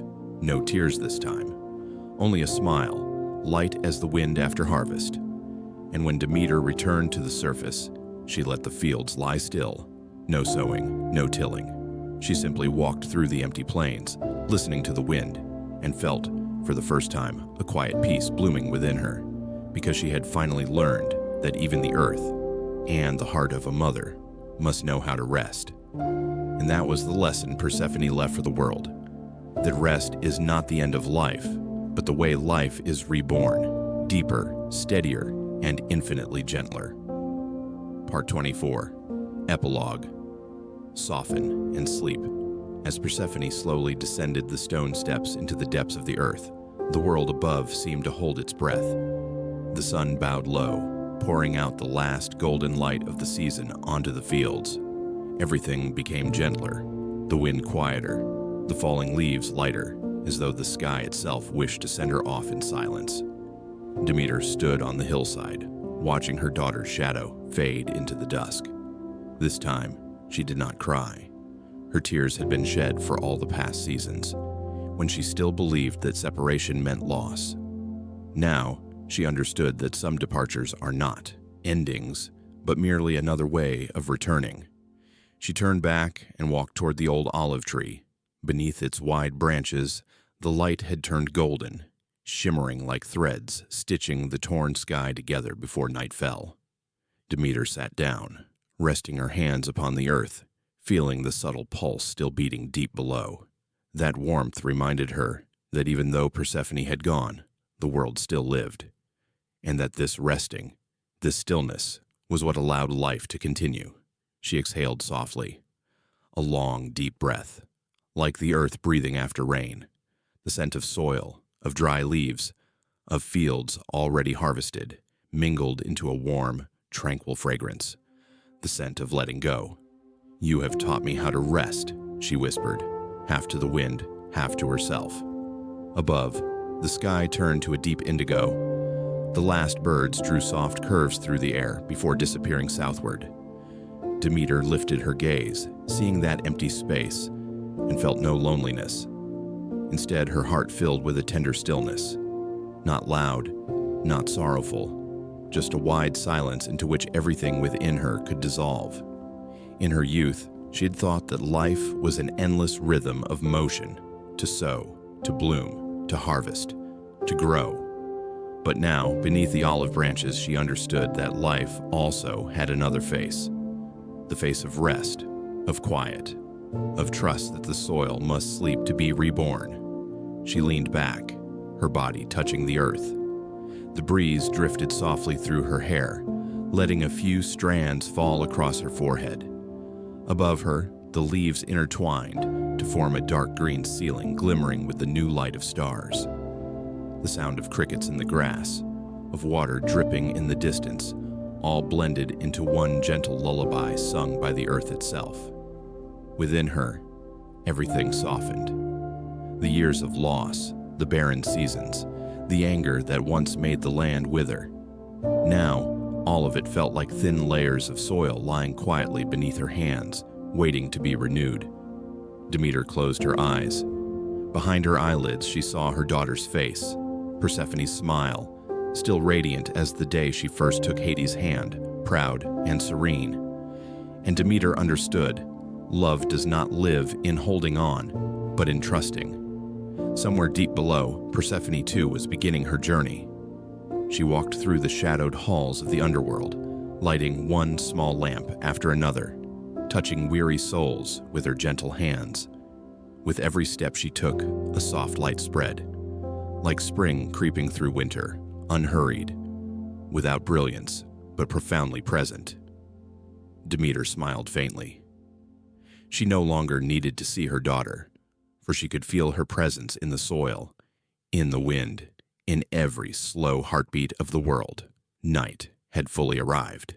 The crescent moon drifted silently above the olive tree, casting its silver glow upon the grass where Demeter lay. She no longer resisted sleep as she once had. The sleep that used to frighten her. The sleep that made her fear the world would be empty when she awoke.